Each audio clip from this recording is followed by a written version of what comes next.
There was a moment, quiet and almost unreal, when a human being stood on the surface of the moon for the very first time. And even today it still feels like something out of a dream, like stepping onto a place that had only ever belonged to stories and distant light in the night sky. And many people think of that moment as the finish line, as if humanity reached the moon, planted a flag, and completed the mission. But that's not really what happened, because in truth, that first landing was more like opening a door than closing one. It was like reaching the top of a mountain, only to realize there are even higher peaks hidden behind the clouds. And if you imagine climbing a mountain that took years of effort, risk and planning, would you really just turn around the moment you reach the top? Or would you look around, explore, and wonder what else is out there? And that is exactly the question that quietly lingered after the first moon landing, because getting there was only one part of the story. The real mystery was what came next, what could be built, what could be learned, and what it truly meant for humans to step beyond Earth for the first time. And at that moment, it felt like anything was possible, like we had just taken our first step into a much larger world, one that stretched far beyond what we could see.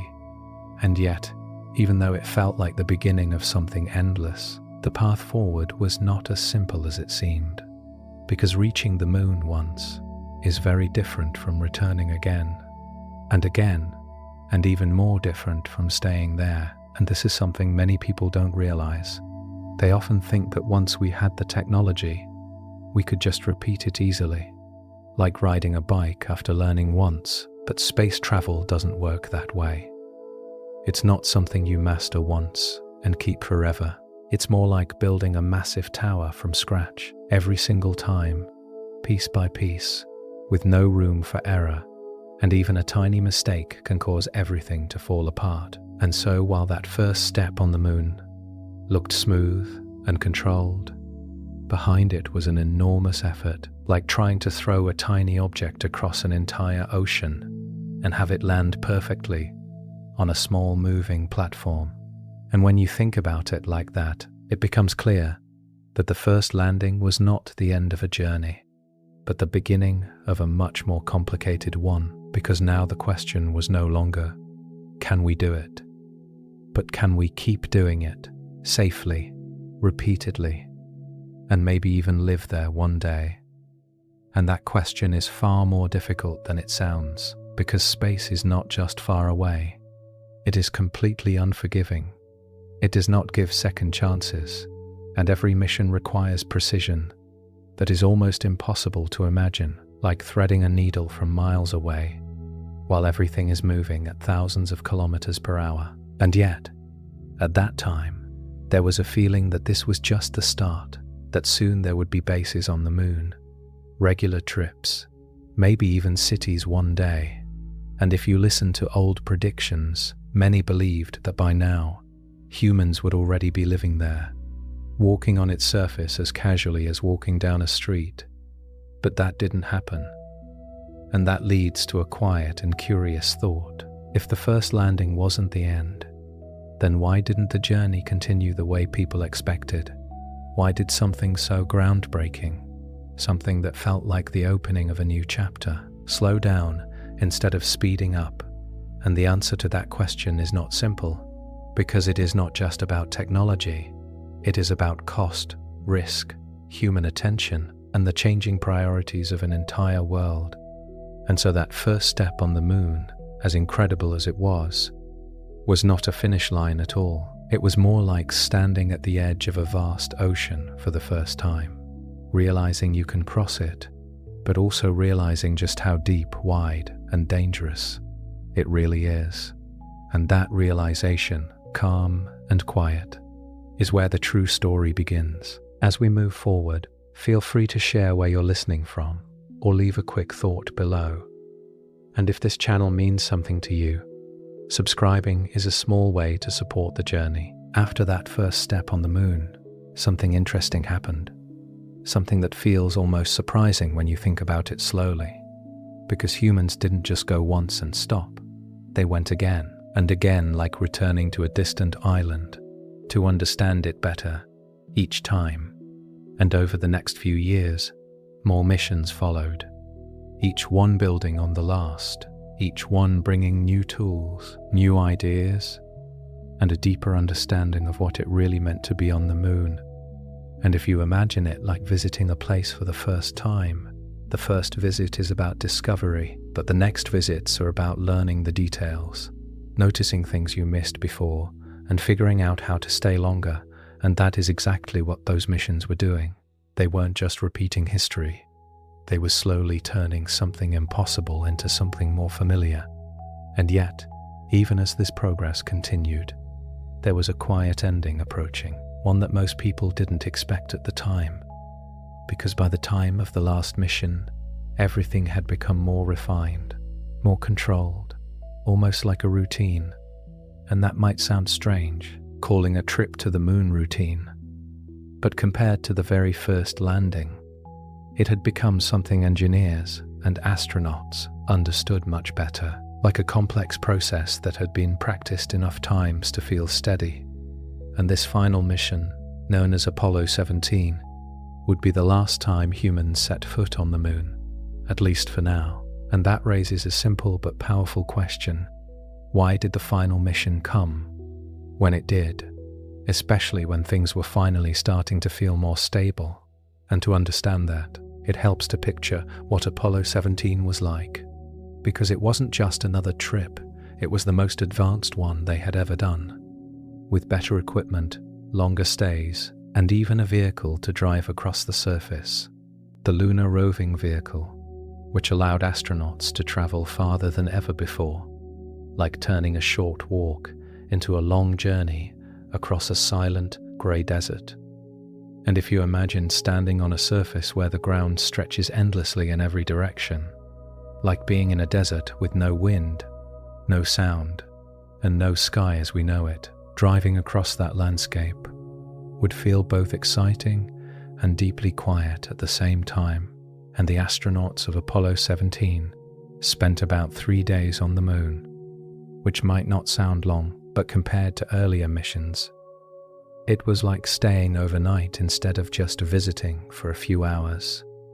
And during that time, they collected samples, took measurements, and explored areas that had never been touched before, gathering pieces of the moon's history, like collecting pages from a book that had been closed for billions of years. And here's something fascinating to think about. The rocks they brought back were some of the oldest materials ever studied, older than almost anything you can find on Earth, like holding something in your hand that existed long before life began on our planet. And that alone shows how valuable these missions were. They weren't just about reaching the moon. They were about understanding where everything came from, including us. And yet, despite all of this progress, despite the growing experience and the increasing capability, Apollo 17 marked the end of the Apollo program. And when the astronauts left the surface for the final time, they didn't know they would be the last humans to walk there for decades. And there's something quietly powerful about that moment, like turning off a light in a place you may not return to for a very long time. And many people assume that the mission stopped because something went wrong, or because it became too dangerous. But that's not exactly true, because by that point, NASA had learned how to manage many of the risks, and the missions themselves were becoming more successful. So if it wasn't failure, what was it? Why stop when things were finally working so well? And the answer begins to form when you realize that success can sometimes change the way people see things. Because once something extraordinary becomes familiar, it doesn't feel as urgent anymore. It's like watching a magic trick for the first time. It feels unbelievable, but after seeing it several times, the sense of wonder slowly fades, even if the trick itself is still just as amazing. And this shift in feeling, this quiet change in how people saw the moon missions, played a bigger role than most realize, because the final Apollo mission didn't happen in a moment of failure. It happened in a moment where the world had started to look elsewhere, where attention had begun to move on, and where the moon, once the center of global excitement, was slowly becoming something people felt had already been explored. And yet, if you pause and think about it, was it really explored? Or had we only just begun? Because visiting a place a few times is very different from truly understanding it. And even today, there are still many questions about the moon that remain unanswered, and so the end of Apollo 17 was not the end of the story, but it was the closing of a chapter that had started with one small step and grown into a series of journeys that pushed the limits of what humans could do. And as the final spacecraft lifted off from the moon's surface, leaving behind footprints that still remain untouched to this day, like marks pressed into soft dust that will stay there for millions of years without wind or rain to erase them, it marked a quiet pause in human exploration, not because the journey was complete, but because something else, something less visible but just as powerful, had begun to change. When people first hear that humans went to the moon multiple times and then suddenly stopped, it feels confusing, almost like reading a story that builds up to something big and then quietly pauses without a clear ending. And a very common belief is that we stopped because we lost the technology or forgot how to do it. But that's not actually true, because the knowledge didn't disappear, the experience didn't vanish, and the engineers who made it possible didn't suddenly forget everything they had learned. So, if we still had the knowledge, why did we stop going? And the answer is not one single reason, but a mix of many things slowly shifting at the same time, like a tide that changes direction without anyone noticing at first. And to understand it, it helps to imagine what it takes to send humans to the moon, not just once, but repeatedly, because each mission is not like pressing a button and launching a rocket. It's more like building an entire city just to support one journey.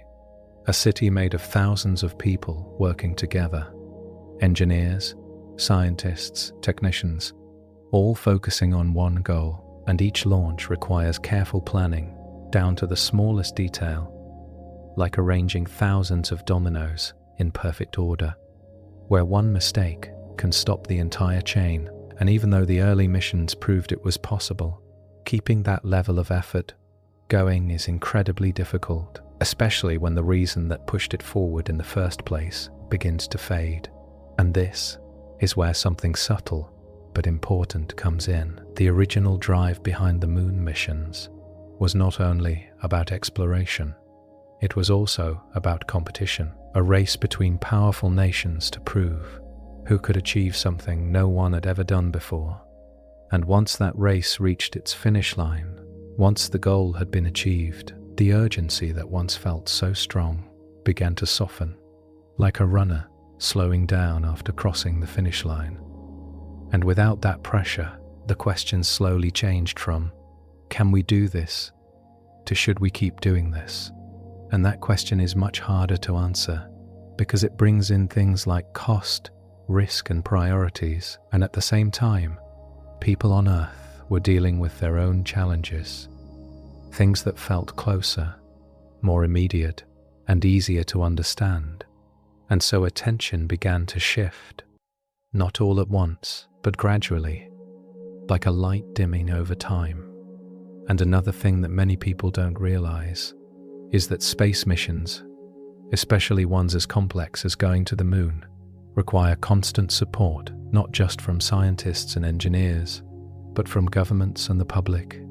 And if that support weakens even a little, it becomes harder to continue, because each mission depends on resources, planning, and long-term commitment.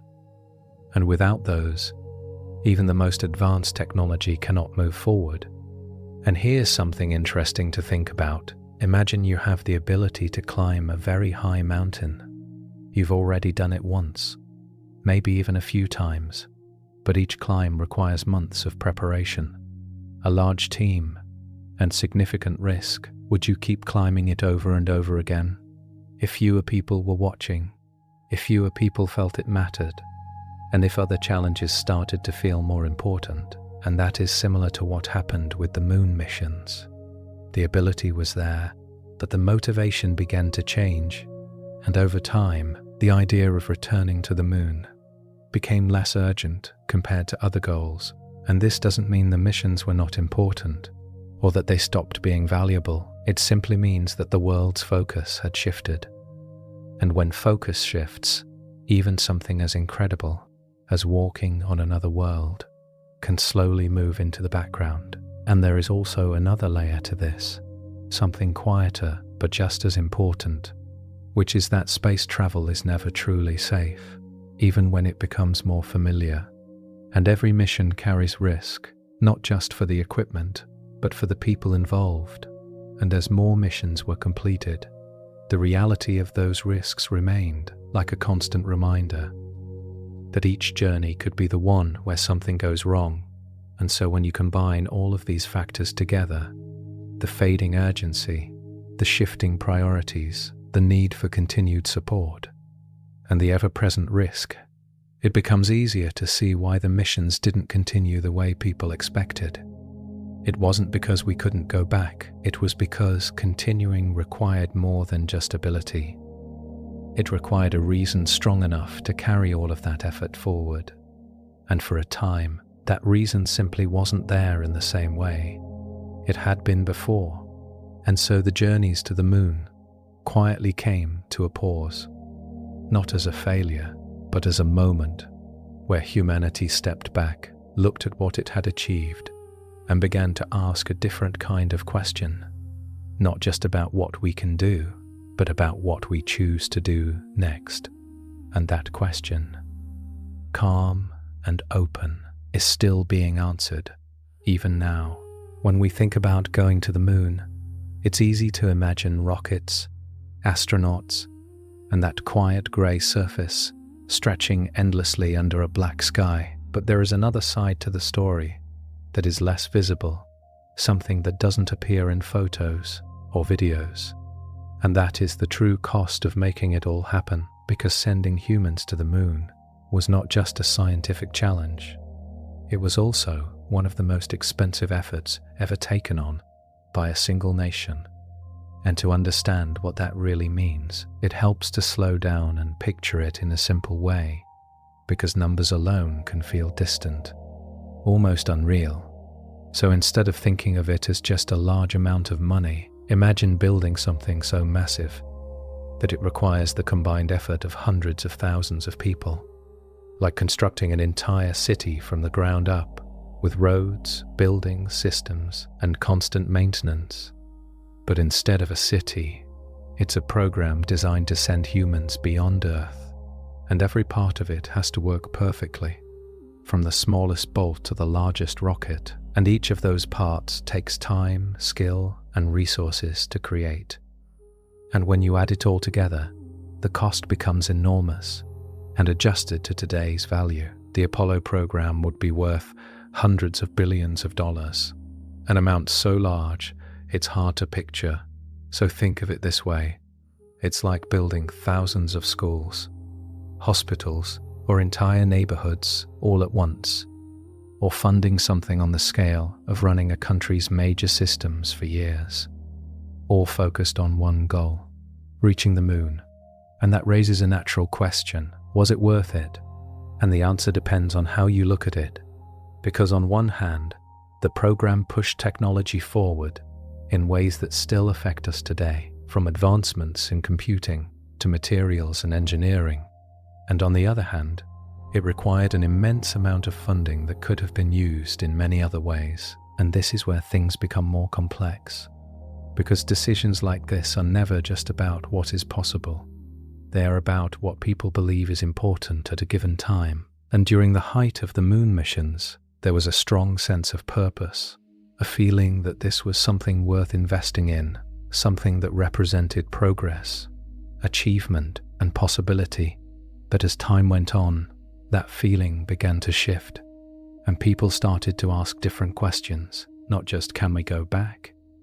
But should we spend this much to go back? And that question is not as easy to answer, because it brings together many different perspectives. Some people see the value in exploration, in pushing boundaries and learning more about the universe, while others focus on challenges closer to home, things that directly affect daily life, and both sides have valid points. And so the cost of the Moon program became more than just a number. It became part of a larger conversation about priorities, about where effort and resources should be placed. And here's something interesting to consider. Imagine planning a journey that requires you to spend almost everything you have, not just once, but repeatedly, each time preparing, building, and launching again. Would you continue that journey without a clear reason? Or would you pause and reconsider?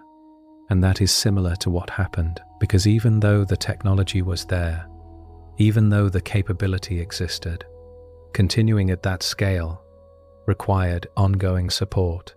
And as that support began to weaken, the cost became harder to justify, especially when the original goal had already been achieved. And there is also another layer to this, something quieter, but just as important, which is that large programs like this depend on long-term commitment. They cannot be turned on and off easily. They require steady investment over many years, and once that steady flow is interrupted, it becomes difficult to maintain the systems, the teams, and the momentum needed to continue. And so when funding began to decrease, it didn't just slow things down, it gradually brought them to a stop, like a machine that slowly winds down when the energy driving it is reduced. And this doesn't mean the effort was wasted, far from it, because the knowledge gained, the experience built, and the inspiration created had lasting effects that continue even today. But it does show that even the most incredible achievements are still connected to practical realities, and those realities can shape what happens next. And so the reason we didn't continue going to the moon as often as people expected is not just about technology or risk. It is also about cost, about the balance between ambition and resources, and about the choices that societies make when deciding what paths to follow. And when you look at it this way, the story becomes less about stopping and more about shifting, about moving from one set of priorities to another, while the possibility of returning remains quietly in the background, waiting for the moment when everything aligns once again. At the beginning of the journey to the moon, there was a powerful force quietly driving everything forward, something that made each launch feel urgent, almost like a countdown that could not be paused. And that force was competition, a race between nations to achieve something that had never been done before. And when people hear the term space race, it might sound simple, like a contest or a challenge, but in reality, it was much more intense than that. It was like two runners sprinting at full speed toward a finish line that represented not just achievement, but pride, influence, and a sense of proving what was possible. And every step forward mattered. Every success carried weight, and every delay felt like falling behind. And in that kind of environment, progress can happen very quickly because the motivation is constant and strong, like a fire that keeps burning as long as there is something to compete against. And this is one of the key reasons why humans reached the moon when they did, because there was a clear goal and a clear reason to reach it as soon as possible. And if you imagine two teams trying to build something incredible at the same time, each one pushing harder because they know the other is doing the same, you can start to see how powerful that kind of pressure can be. But what happens when the race ends? What happens when one side reaches the goal first? And that question is where things begin to change. Because once the moon was reached, once the first successful landing was completed, the sense of urgency that had driven so much of the effort began to fade. Not instantly, but gradually, like a sound that slowly becomes quieter until it is barely noticeable. And without that competition, the reason to continue at the same pace became less clear. And this is something that happens in many areas of life, not just space exploration. When there is a clear challenge, people tend to push harder.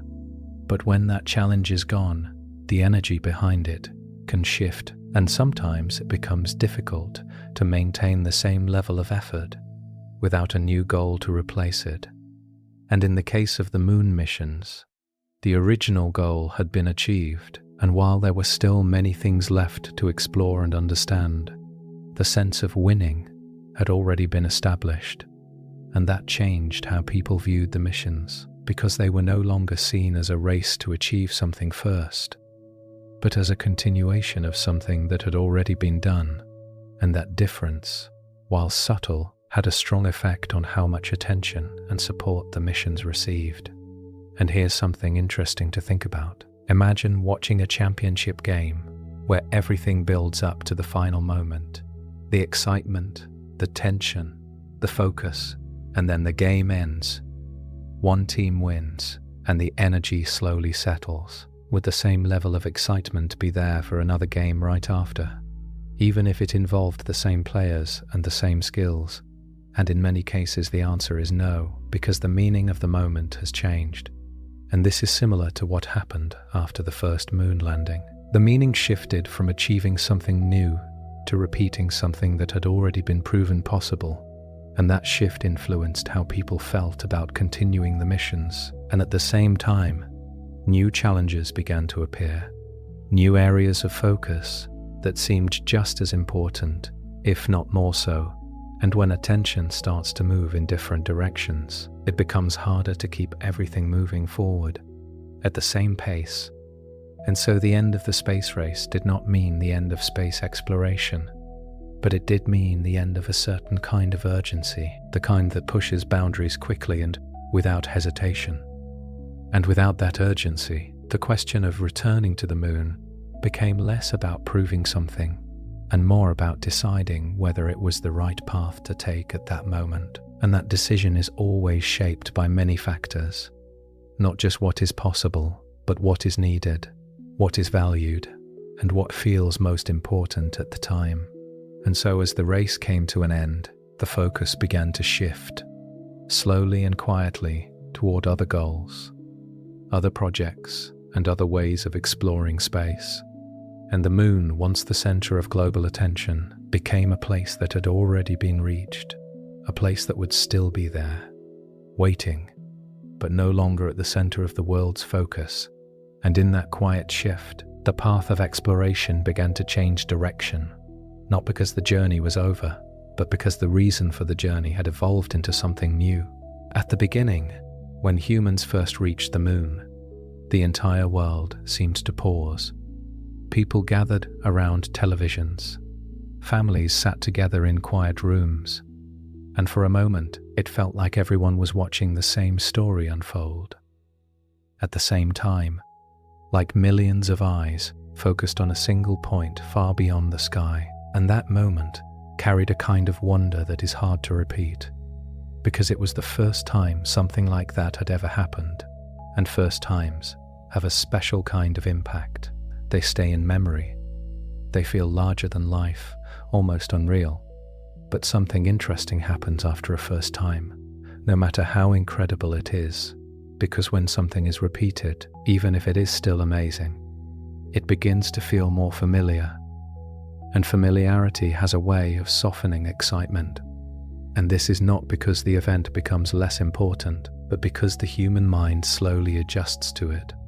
Like stepping into cold water for the first time, it feels shocking at first.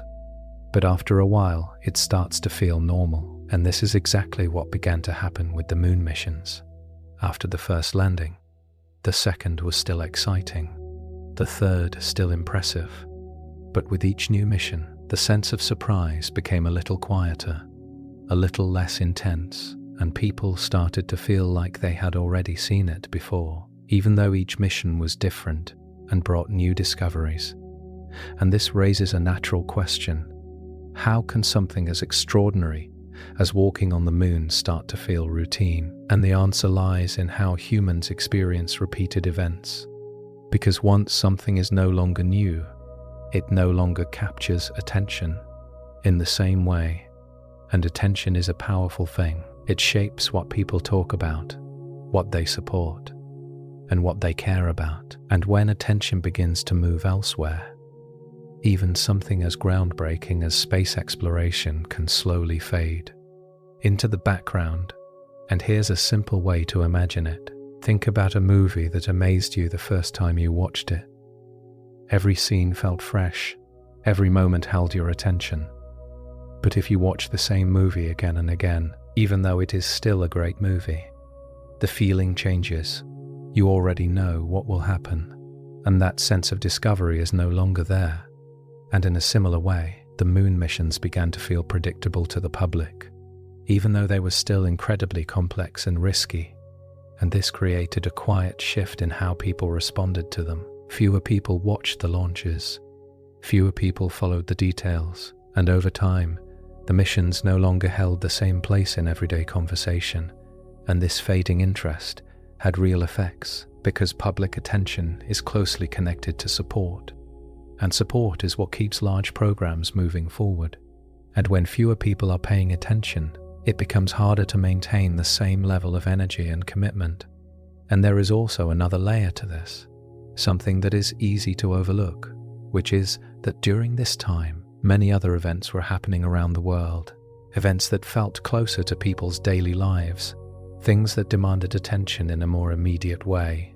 And when those kinds of events take focus, something distant like the moon can begin to feel less urgent, even if it is still important.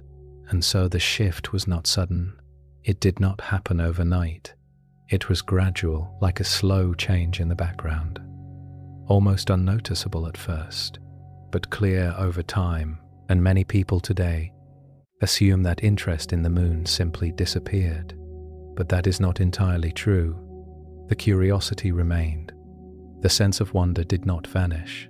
It just became quieter, less visible, like a distant sound that is still there but harder to hear. And this quiet change played a significant role in why the missions did not continue in the same way, because without strong public interest, it becomes more difficult to justify the effort, the cost and the risk. And so the journey to the moon, which once felt like the center of the world's attention, slowly became something that fewer people followed closely, not because it lost its importance, but because human attention had shifted to other places, other challenges, and other stories. And in that shift, the path forward began to change, not with a clear ending, but with a gentle fading of the excitement that had once made the impossible feel close and real. And even though the moon was still there, unchanged and waiting, the connection people felt to it had quietly moved further away, like a memory that remains powerful but no longer fills the present moment in the same way. As attention slowly moved away from the moon, something else began to take its place, not suddenly, but gradually, like a new path forming while the old one becomes less traveled. And this new direction focused on a region of space much closer to Earth, an area known as low Earth orbit, which might sound distant, but in space terms, it is actually very close, like stepping just outside your front door instead of traveling across an entire ocean. And to picture it clearly, imagine the moon as a destination so far away that reaching it is like flying to another continent on the other side of the planet, while low Earth orbit is more like circling high above your own city, still far, still incredible, but much easier to reach compared to the vast distance of the moon. And this shift in focus changed the way space exploration was approached. Because instead of aiming for a place hundreds of thousands of kilometers away, the goal became staying closer, learning how to live and work in space over longer periods of time.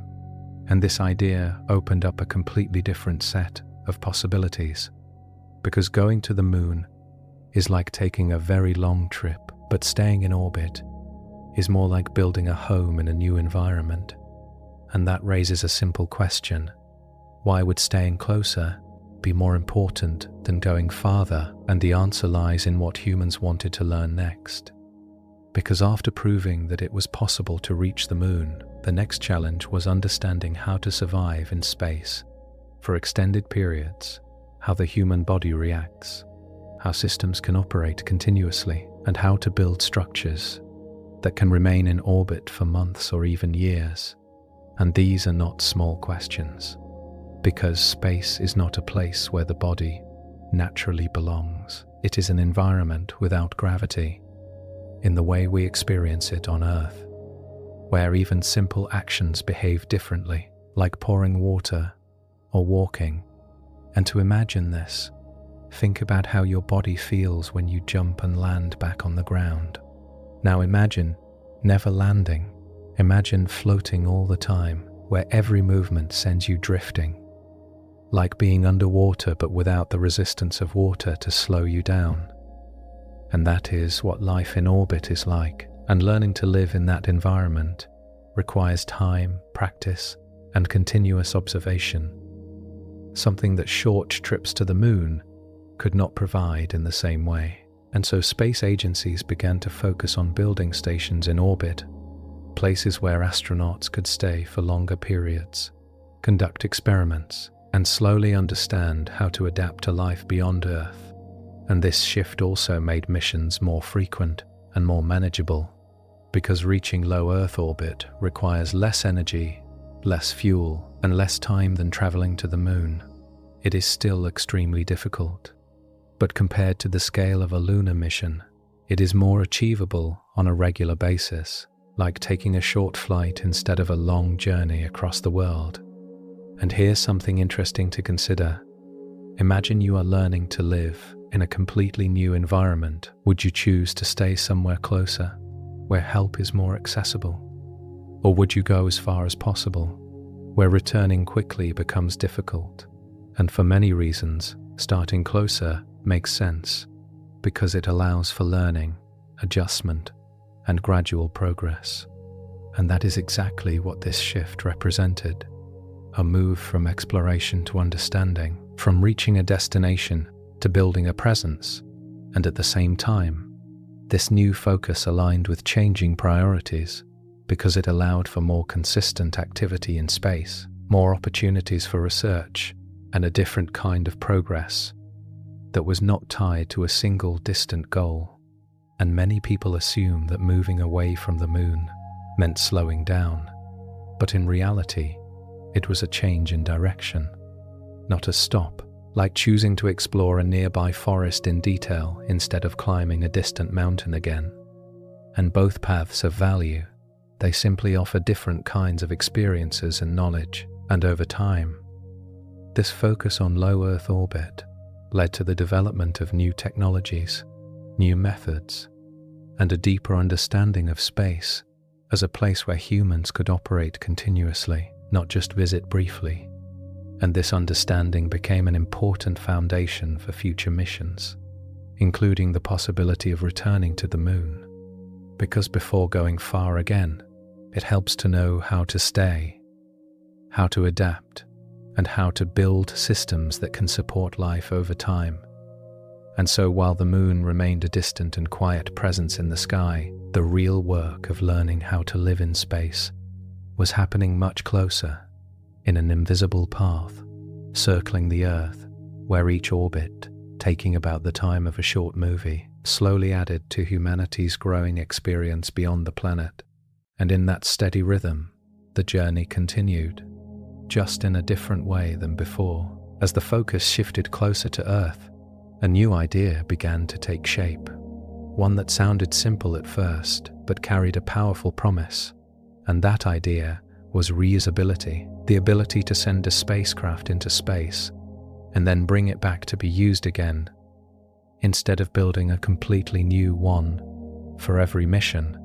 And if you think about it in everyday terms, it's like the difference between using a single-use item and something you can use over and over again, like a disposable cup compared to a durable one you keep and reuse. And in the early days of space travel, rockets were more like those disposable items.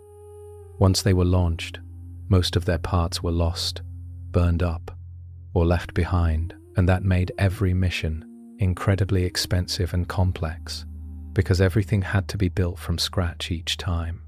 And so the idea of a reusable spacecraft felt like a natural next step, something that could make space travel more practical, more frequent, and perhaps even more affordable over time. And this idea became the foundation of the Space Shuttle program, a system designed to launch like a rocket, but return to Earth like an airplane, landing on a runway instead of falling back in pieces. And to picture how unusual that is, imagine throwing an object into the sky with such force that it reaches space, travels around the Earth at speeds faster than a bullet, and then comes back down and lands gently like a plane, ready to be used again. It almost sounds impossible, and yet that was the goal. And when the Space Shuttle was introduced, it brought a new kind of excitement, not the same kind as the first moon landing, but a different kind, one focused on building a long-term presence in space, on making space travel feel less like a rare event and more like an ongoing activity. And this raised an important question. Could this new approach replace the need for missions to the moon, or at least delay them? And in many ways it did, because the shuttle allowed astronauts to carry satellites, conduct experiments, and help build structures in orbit, all while returning safely to Earth. And this created a new rhythm of exploration, one that was closer, more frequent, and more connected to everyday life on Earth. And here's something interesting to think about. Imagine if instead of traveling to a distant island once every few years, you could travel to a nearby place regularly, learning more each time, building something there, improving your tools, and understanding with every visit. And that is similar to what the shuttle made possible. It turned space into a place of ongoing activity, rather than occasional visits. And for a while, this seemed like the right direction, a practical way to continue exploring, without the enormous cost and complexity of returning to the moon. And many people believed that this would eventually lead to even greater achievements, perhaps building large stations in space, or preparing for future journeys farther out. And in some ways, it did, because the shuttle played a key role in developing technologies and experience that are still important today. But there was also something else, something less obvious at first, which is that while reusability sounds simple, the reality of making it work is extremely complex, because bringing a spacecraft back safely requires dealing with intense heat, pressure, and forces that can damage even the strongest materials.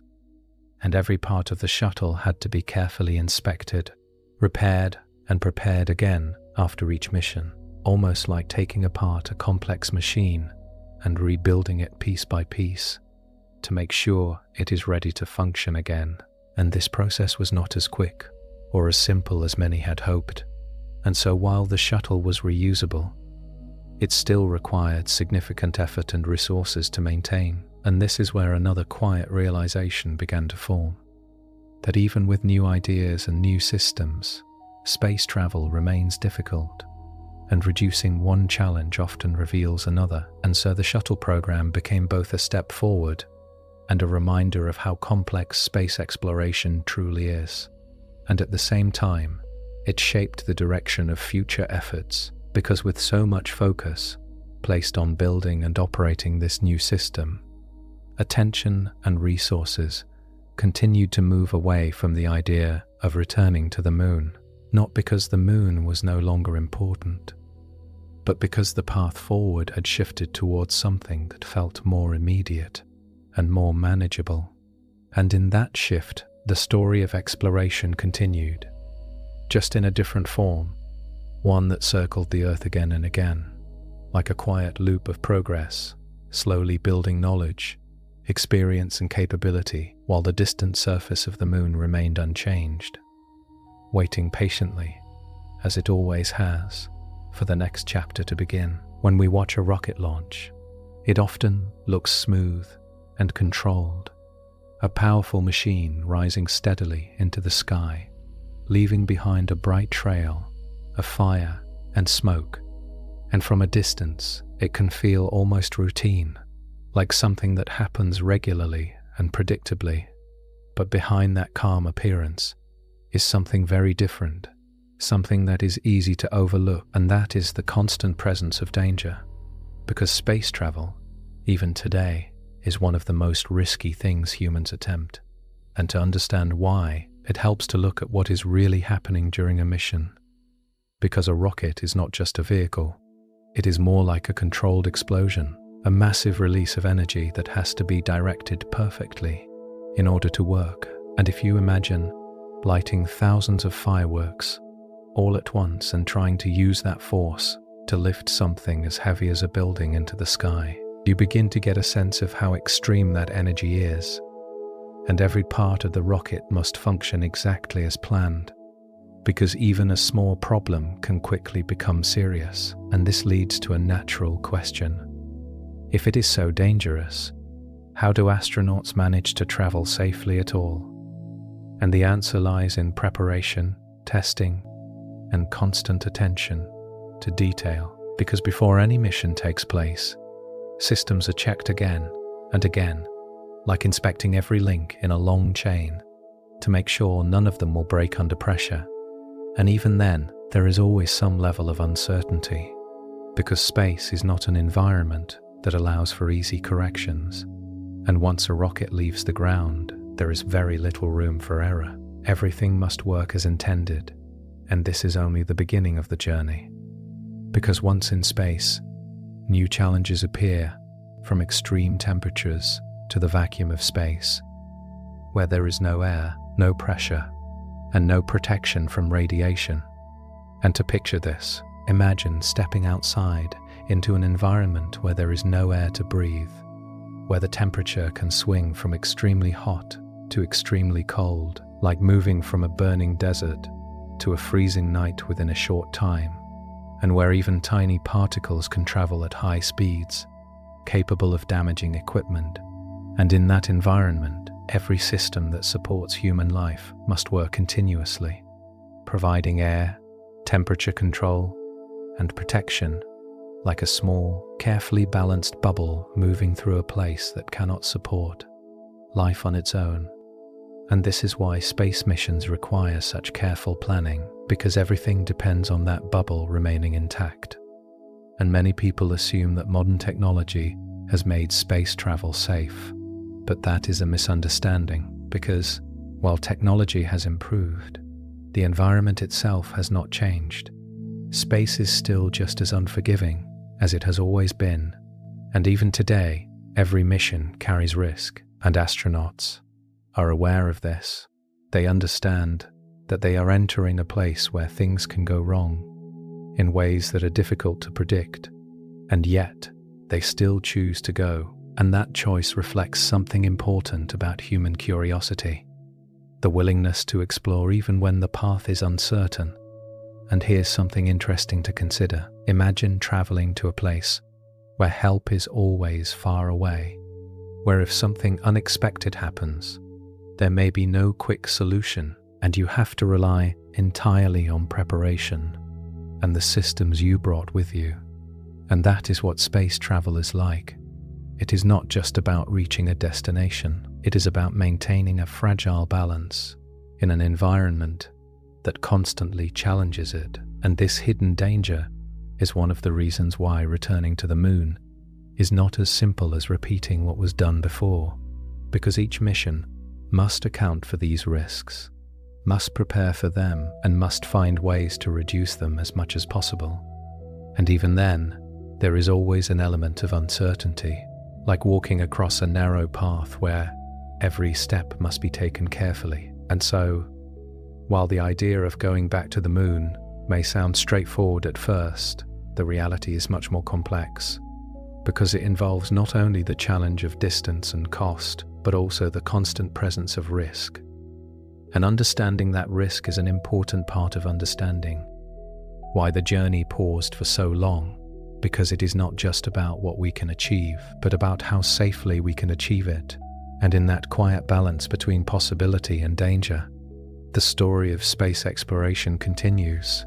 shaped by both the desire to explore and the need to protect those who take the journey. When you see a rocket standing on a launch pad, tall and still, it can look calm, almost peaceful, like a structure waiting quietly for the moment it will come to life. But that stillness hides something very intense, because at its core, a rocket is built to release an enormous amount of energy in a very short time, and that energy must be controlled with incredible precision, because if it isn't, things can go wrong very quickly.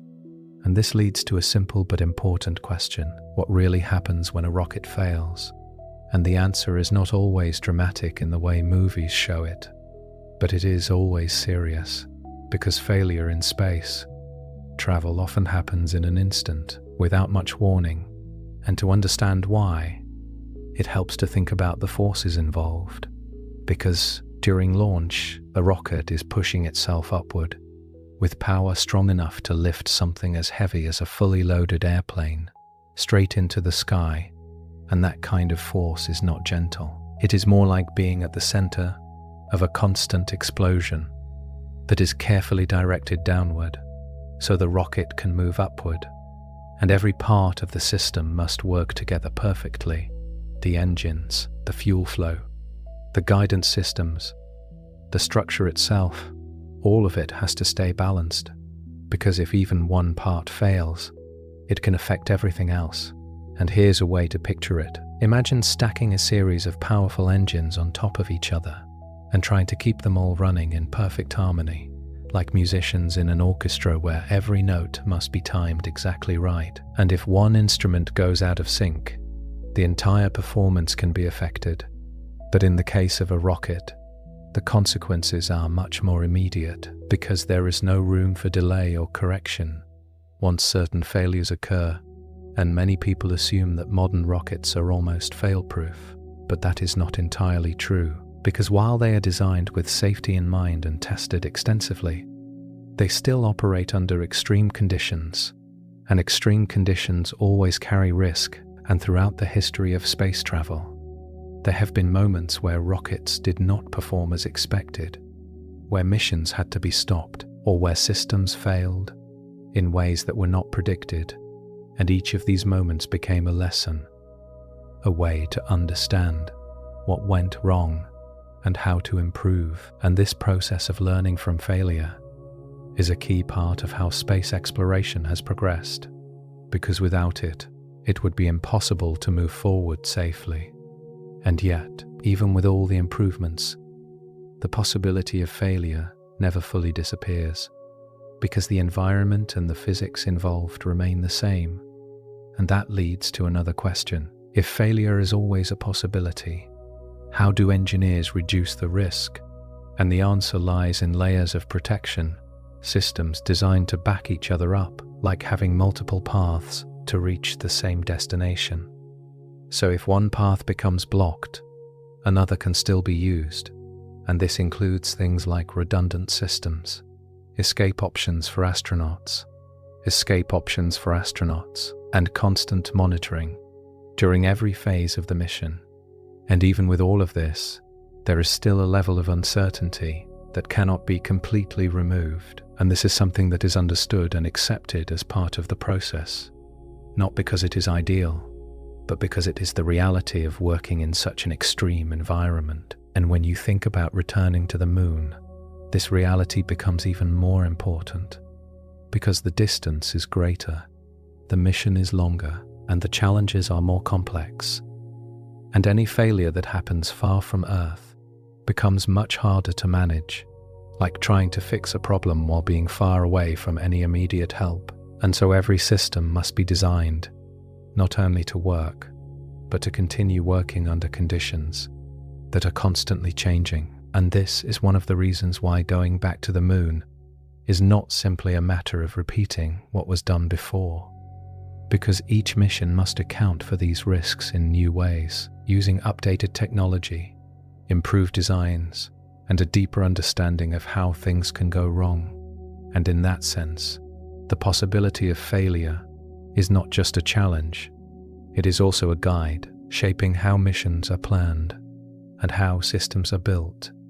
And while it may seem like a quiet detail compared to the excitement of exploration, it plays a central role in determining what is possible and when it can be attempted.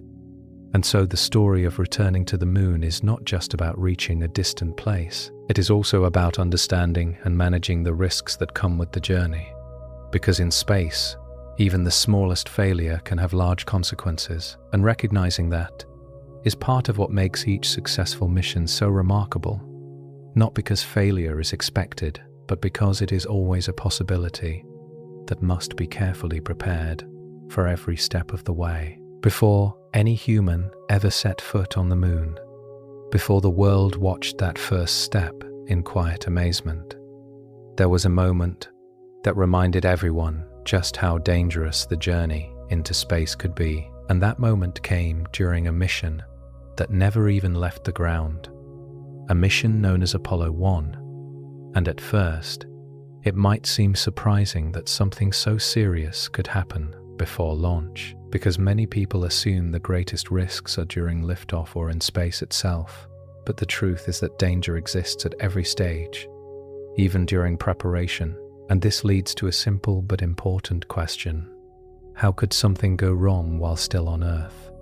And to understand that, it helps to look at what the astronauts were doing, because they were inside the spacecraft, running a test, practicing procedures, going through the same steps they would use during an actual mission. And everything seemed routine, controlled, like a rehearsal before a performance. But inside that capsule, the environment was very different from what we experience in everyday life, because it was filled with pure oxygen, and at normal pressure, oxygen is something we don't think about much. It's simply the air we breathe, but in a pure form, especially in a closed space, it becomes highly reactive, meaning that things can catch fire much more easily and burn much faster. And to picture this, imagine a small spark landing on a dry surface. Now imagine that same spark in an environment where everything can ignite almost instantly, like lighting a match in a room filled with fuel. And that is what made the situation so dangerous, because when a fire started inside the capsule, it spread incredibly quickly, faster than anyone could react. And within moments, the environment inside became impossible to survive, and the astronauts, who had trained for years and were prepared for the risks of space, found themselves in a situation that no one had expected to unfold in that way. And this tragedy was a powerful reminder that even with careful planning and advanced technology, there are always factors that can be overlooked. And it raised many questions. How could this have been prevented? What changes needed to be made? And how could future missions be made safer? And in the time that followed, engineers and scientists carefully examined every detail, every material, every procedure, looking for answers. And what they found led to important changes, improvements in design, in materials, and in safety measures, all aimed at reducing the risk of something similar happening again. And this process of learning from tragedy is something that appears again and again in the history of space exploration, because each event, no matter how difficult, provides information that can help protect future missions. And many people today may not realize how much of what we now consider standard practice was shaped by lessons learned from moments like this. And it also changed how people viewed the journey to the moon, because it showed that the path was not just challenging, it was dangerous in ways that were not always visible. And even before leaving Earth, there were risks that had to be carefully managed. And here's something to think about. Imagine preparing for a long journey, checking every detail, practicing every step, believing that everything is under control, and then realizing that something small, something unexpected, can change everything in an instant. And that realization can shift how you approach the journey, making you more careful, more aware, more focused on the details that might otherwise be overlooked. And that is what happened after Apollo 1.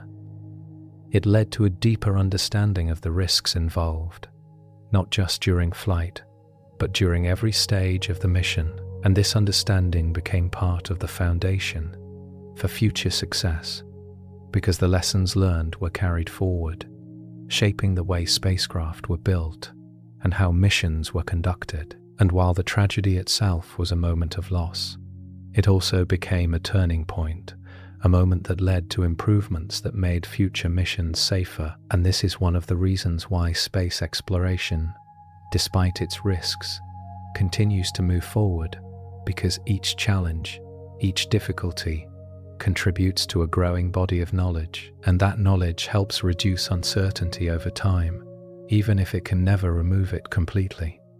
And so when we think about returning to the moon, it is important to remember that the journey is built not only on success, but also on the lessons learned from moments like this, moments that remind us of the responsibility that comes with exploration and the need to approach it with care, respect, and a constant awareness of the risks involved. Because in space, even the smallest detail can matter, and understanding that is part of what makes the journey possible at all. When we look up at the moon from Earth, it appears calm and peaceful, a soft glow in the night sky that feels distant but gentle, almost like a quiet companion that has always been there. And because of that, it's easy to imagine the moon as a simple place, maybe even a safe one. But the reality is very different, because the moon is not a friendly environment at all. It is a place where survival depends entirely on the systems you bring with you. And without those systems, it would be impossible to stay there, even for a short time. And this raises a natural question: what makes the moon so harsh? And the answer begins with something we rarely think about: the absence of an atmosphere. Because on Earth, the air around us does more than just give us something to breathe. It also protects us. It spreads heat, it blocks harmful radiation, and it slows down objects entering from space. But on the moon, none of that exists. There is no air, no protective layer, nothing to soften the conditions. And to picture this, imagine stepping outside without any air at all, where there is no wind, no sound, and no pressure, like being inside a vacuum. And in that environment, even something as simple as taking a breath becomes impossible without support. And that is why astronauts must wear specialized suits, which act like small personal spacecraft, providing air, temperature control, and protection. And even then, the environment outside remains extreme, because without an atmosphere to regulate temperature, the surface of the moon experiences dramatic changes between heat and cold. And this leads to another question: how extreme are these temperatures? And the answer is quite surprising, because during the day, the surface can become hotter than a desert on Earth, like standing under a sun that feels stronger than anything we normally experience. While at night, it can drop to temperatures colder than the coldest places on our planet, like being in a freezer that stretches endlessly in every direction. And these changes don't happen gradually, the way they do on Earth. They can shift sharply, depending on whether the surface is in sunlight or shadow. And this creates a constant challenge for anyone trying to operate there, because equipment must be able to handle both extremes without failing. And that is not an easy task, because materials can expand, contract, or break under such conditions, and systems must be carefully designed to remain stable. And there is also something else that makes the moon difficult, something that is not always visible at first, which is the lack of protection from space itself. Because on Earth, we are shielded by a magnetic field and an atmosphere that block much of the radiation coming from the sun and beyond. But on the moon, that protection is not there, meaning that astronauts are exposed to higher levels of radiation, like standing outside without any shelter, under a constant stream of invisible energy. And over time, that exposure can become dangerous, which is why missions must be carefully planned to limit how long astronauts stay on the surface. And here's something interesting to think about. Imagine living in a place where every step outside requires wearing a protective suit, where the temperature can swing from extreme heat to extreme cold, and where there is no natural protection from the environment.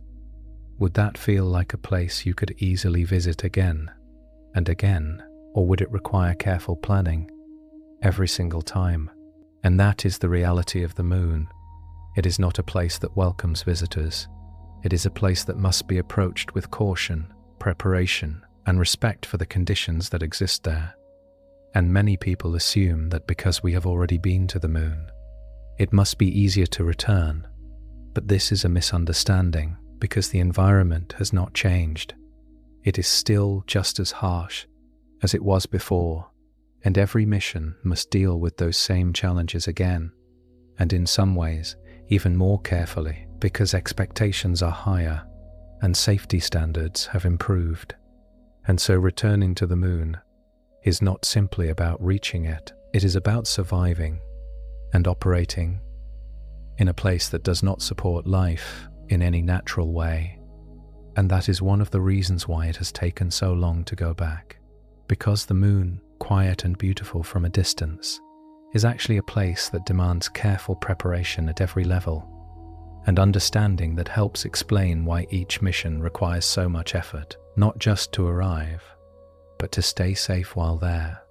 And in that contrast between how the moon looks and what it truly is, we begin to see why returning is far more challenging than it might first appear. When people imagine standing on the moon, they often think about the view, the Earth hanging in the sky, the wide open surface, the quiet stillness. And while all of that is real, there is something else present that cannot be seen or felt directly, something that moves silently through space, and that is radiation. And this raises a simple but important question. What exactly is radiation in this context? And why does it matter so much? And the easiest way to understand it is to think of radiation as tiny particles and energy traveling through space at very high speeds, coming from the sun and from distant parts of the universe. And on Earth, we are mostly protected from this, because our planet has a thick atmosphere and a magnetic field that act like a shield, deflecting or absorbing much of that energy before it can reach us. But on the moon, that shield does not exist. There is no atmosphere to block it, no magnetic field strong enough to protect the surface, and so the radiation reaches the ground more directly, like standing outside without any cover, while invisible waves pass through the space around you. And this leads to another question. If it is invisible, how do we know it is dangerous? And the answer comes from how it affects the human body over time. Because exposure to high levels of radiation can damage cells, and while small amounts may not cause immediate problems, longer or repeated exposure increases the risk of serious health effects. And to picture this, imagine being under sunlight for a short time. It feels warm and harmless, but if you stay too long without protection, it can cause harm.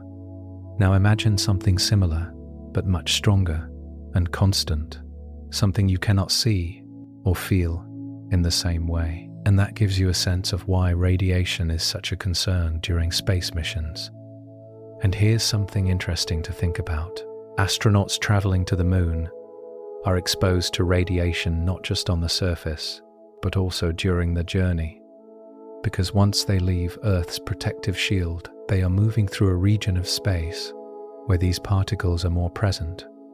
And the trip to the moon takes several days, which might not sound like a long time, but compared to being fully protected on Earth, it is a significant period of exposure, like spending several days in an environment where your usual protection is no longer there. And this is why spacecraft must be designed to reduce exposure as much as possible, using materials and structures that can help block or absorb some of the radiation, even if they cannot eliminate it completely. And many people assume that modern technology has solved this problem entirely, but that is not quite true, because while we have better materials and a deeper understanding, Radiation in space is still something that must be carefully managed rather than completely avoided, and this becomes even more important when we think about longer missions, because the longer someone stays on the moon, the more exposure they receive, and that is one of the reasons why early missions were relatively short, lasting only a few days on the surface, because limiting time helped reduce the overall risk. And this also connects to the idea of building a long-term presence on the moon, because if humans are to stay there for extended periods, new solutions must be developed, perhaps creating shelters that use the moon's own material as protection, or designing habitats that provide stronger shielding. And here's a simple way to imagine it. Think of building a house in a place where there is constant sunlight that can be harmful over time. You would not just stand outside, you would create walls, roofs, and barriers to protect yourself. And the same idea applies on the moon, but the challenge is greater because the environment is more extreme. And so the question becomes, how can we create safe spaces in a place that offers no natural protection? And that question is still being explored today, with new ideas and technologies being developed to make future missions safer. And this is one of the reasons why returning to the moon is not just about repeating past achievements. It is about solving problems that were only partly addressed before, using new knowledge and new approaches. And in that sense, radiation is not just a challenge. It is also a reminder of how different the moon is from Earth, because it shows that even though we can reach it, living and working there requires understanding and adapting to conditions that are far outside what we experience every day. And so, while the moon may look calm and quiet from a distance, the invisible presence of radiation adds another layer to its reality, one that must be carefully considered every time humans plan to return. And in that quiet, unseen challenge, we begin to understand why going back is not as simple as it might seem, because it is not just about distance. It is about learning how to exist safely in a place where even the invisible can have a powerful effect over time. When people imagine the surface of the moon, they often picture smooth grey ground, almost like fine sand stretching endlessly under a dark sky. And while that image is partly true, there is something about that surface that makes it far more challenging than it appears, something small, almost invisible at first glance, and that is lunar dust. And this leads to a simple question: how can something as small as dust become a serious problem? Because on Earth, dust is usually just a minor inconvenience, something you can brush away or clean without much effort. But on the moon, dust behaves very differently. And understanding why begins with how it is formed, because the moon has no atmosphere, no wind, no water, and because of that, its surface has been shaped over billions of years by tiny impacts from micrometeorites, small particles traveling through space that strike the surface at very high speeds, and each impact breaks the surface into even smaller pieces, creating dust that is not smooth like sand on Earth, but sharp and jagged, like tiny fragments of broken glass. And to picture this, imagine walking across a surface covered in fine powder, but instead of soft grains, each particle has edges that can scratch, stick, and cling to anything it touches. And that is what lunar dust is like. And this creates several challenges, because once it attaches to something, it is very difficult to remove. And during the Apollo missions, astronauts noticed that the dust stuck to their suits, their equipment, and even made its way inside their spacecraft. And here's something interesting to think about. Imagine coming back from a walk where every step covers you in fine powder that clings to your clothes, your hands, and your tools. And no matter how much you try to brush it off, it keeps sticking. And that is similar to what the astronauts experienced. And this raises another question. Why does the dust stick so easily? And the answer lies in the environment of the moon. Because without an atmosphere, there is no air to carry away particles, and the dust can become electrically charged by sunlight, causing it to cling to surfaces more strongly, almost like static electricity making small pieces of paper stick to your hand. But on the moon, this effect can be much stronger. And this leads to practical problems because the dust can interfere with equipment, scratching surfaces, damaging seals, and reducing the effectiveness of moving parts. And over time, this wear can become serious, especially during longer missions. And it also affects visibility, because when astronauts move across the surface, the dust can be kicked up and hang in the air for a short time before settling again, creating a kind of fine cloud that can make it harder to see clearly. And there is also a concern for health, because if dust enters the spacecraft and is breathed in, those sharp particles could irritate the lungs. And this is something that was observed during the Apollo missions, where astronauts reported the dust having a strong, almost metallic smell and causing discomfort. And so something that seems simple at first, just dust, becomes a complex challenge when you consider how it interacts with equipment, with movement, and with human health. And this leads to another important question: how can future missions deal with this problem? And the answer involves developing new materials, new suit designs, and new ways to keep dust from entering living spaces, perhaps by creating airlocks that remove dust before astronauts return inside, or by designing surfaces that resist the way dust sticks. And here's a simple way to imagine it. Think about trying to keep your home clean in a place where dust constantly clings to everything and is difficult to remove. You would need new tools, new habits, and new systems to manage it. And that is exactly what future missions must consider, because staying on the moon for longer periods means dealing with this issue not just occasionally, but continuously. And many people assume that challenges in space are only about large things, like rockets and distances. But sometimes, it is the smallest details that create the biggest difficulties. And lunar dust is one of those details, because it affects so many aspects of a mission, from equipment to safety to comfort. And understanding this helps explain why returning to the moon is not just about reaching the surface again. It is about being prepared for all the conditions that exist there, even the ones that seem minor at first. And in that quiet layer of fine grey particles, we find another reason why the journey is more complex than it appears. Because on the moon, even dust is not just dust. It is a constant presence that must be managed carefully.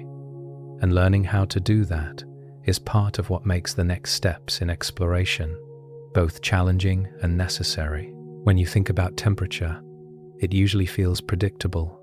Mornings are cooler, afternoons are warmer, and nights gradually become cold again, like a slow and gentle cycle that repeats every day. But on the moon, that familiar pattern does not exist in the same way, because the moon experiences temperature changes that are far more extreme than anything we encounter on Earth. And this raises a simple question: why does the moon have such intense swings between heat and cold? And the answer begins with something we have already touched on: the lack of an atmosphere.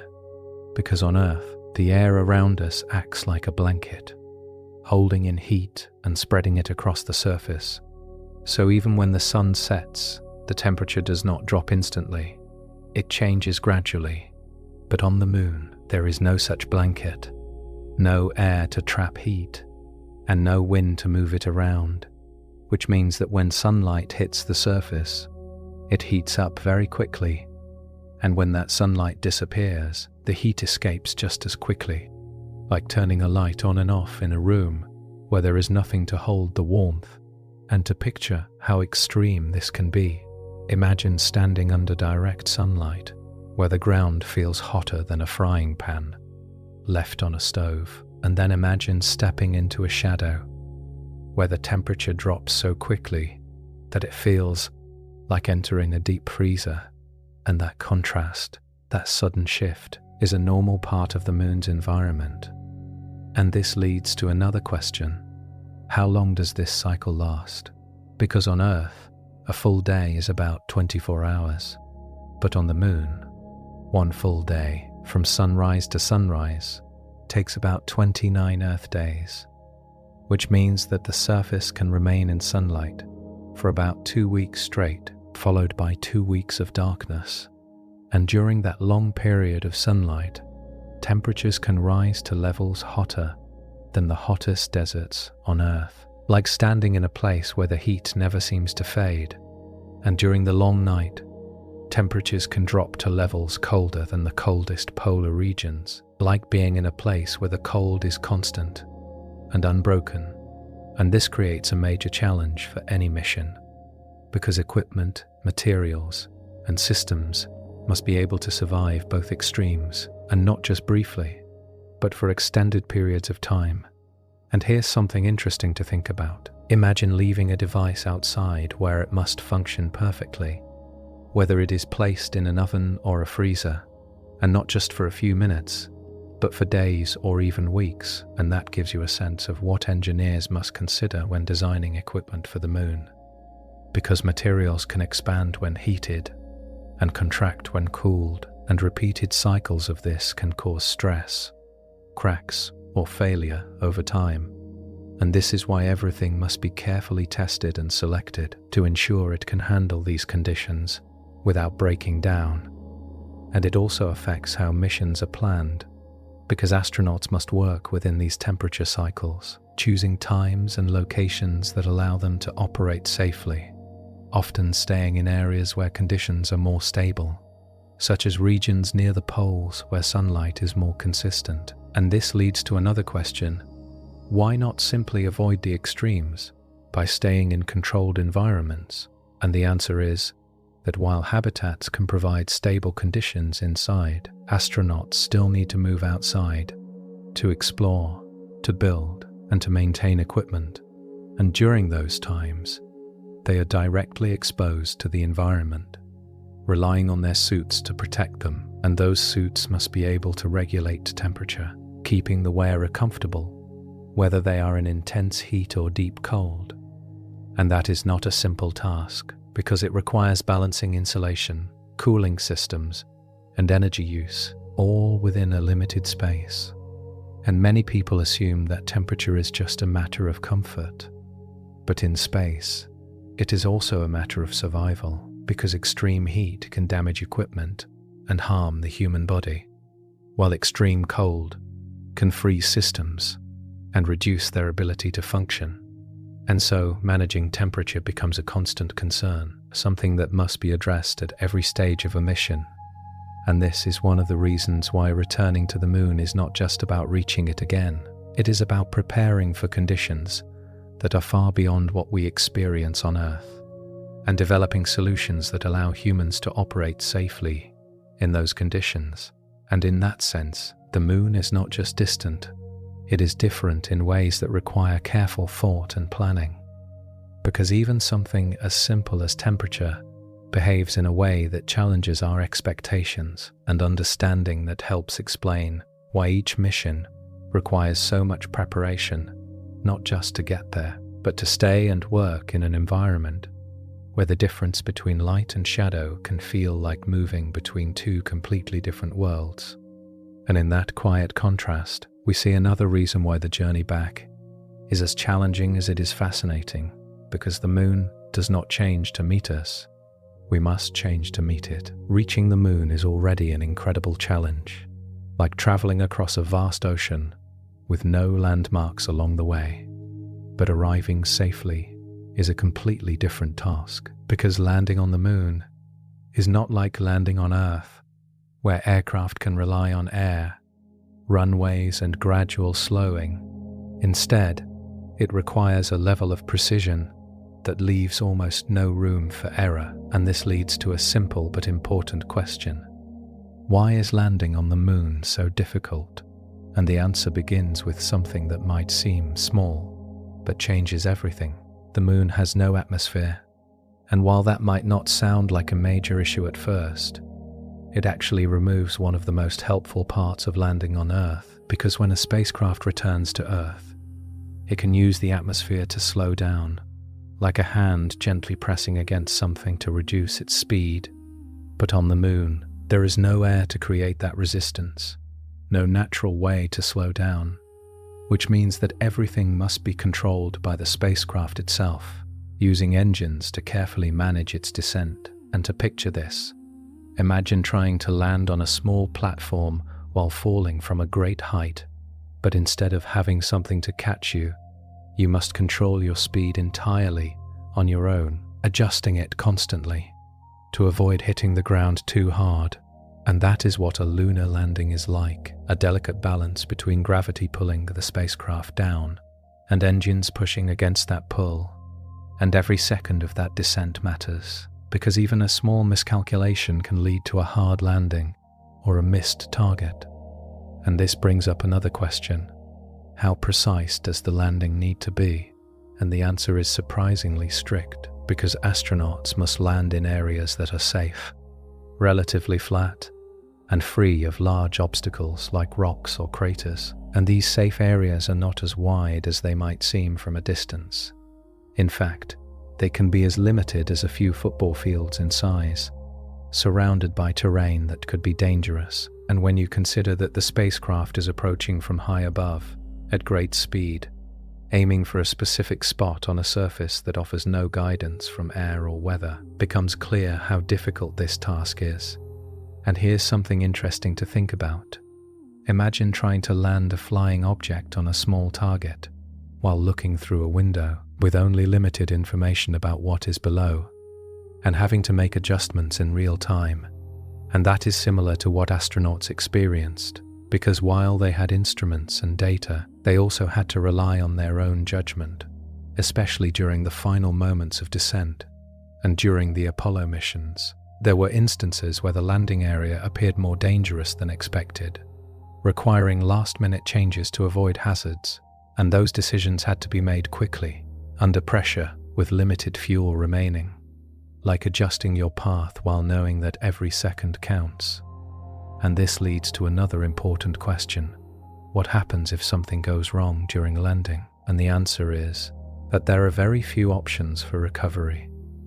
Because unlike on Earth, where a pilot might be able to circle around and try again, a lunar lander has limited fuel and limited time, meaning that the landing must succeed on the first attempt.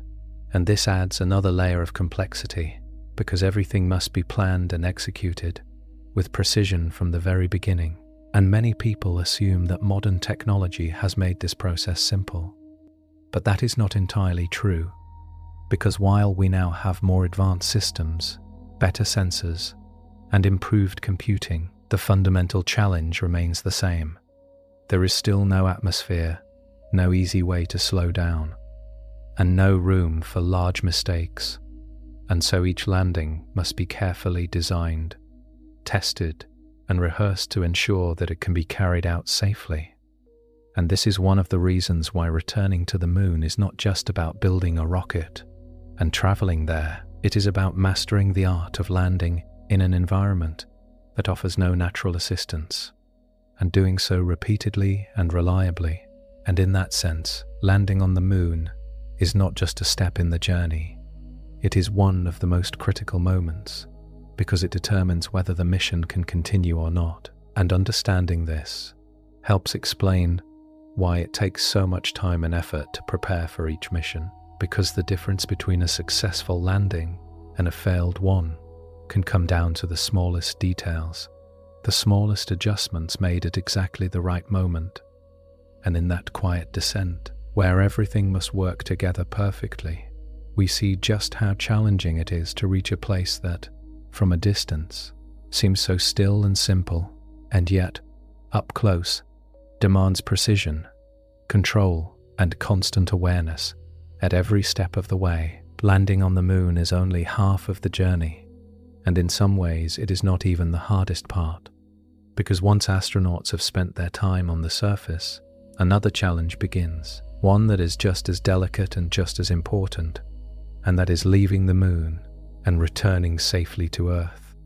And this leads to a simple but powerful question. Why is leaving the moon so difficult? Because it might seem like the hard part is already done. The spacecraft has arrived. The landing was successful. So shouldn't taking off again be easier? And the answer is that it is not, because launching from the moon involves many of the same challenges as launching from Earth, but with fewer resources and less room for error. And to understand this, it helps to imagine what is required for a rocket to leave any surface, because it must generate enough force to overcome gravity and push itself upward. And on Earth, this requires large rockets with multiple stages, powerful engines, and extensive support systems. And while the moon's gravity is weaker, about 1/6 of Earth's, meaning it pulls objects down with less force, it still requires a carefully designed system to lift off, and everything needed for that launch must already be there on the moon, carried from Earth and prepared in advance, because there are no facilities, no backup systems waiting nearby, and no easy way to fix major problems if they occur. And here's something interesting to think about. Imagine trying to launch a vehicle from a remote location where you have only the equipment you brought with you, no extra parts, no outside help, and every component must work perfectly the first time. And that is what leaving the moon is like, a carefully planned sequence that must unfold exactly as intended.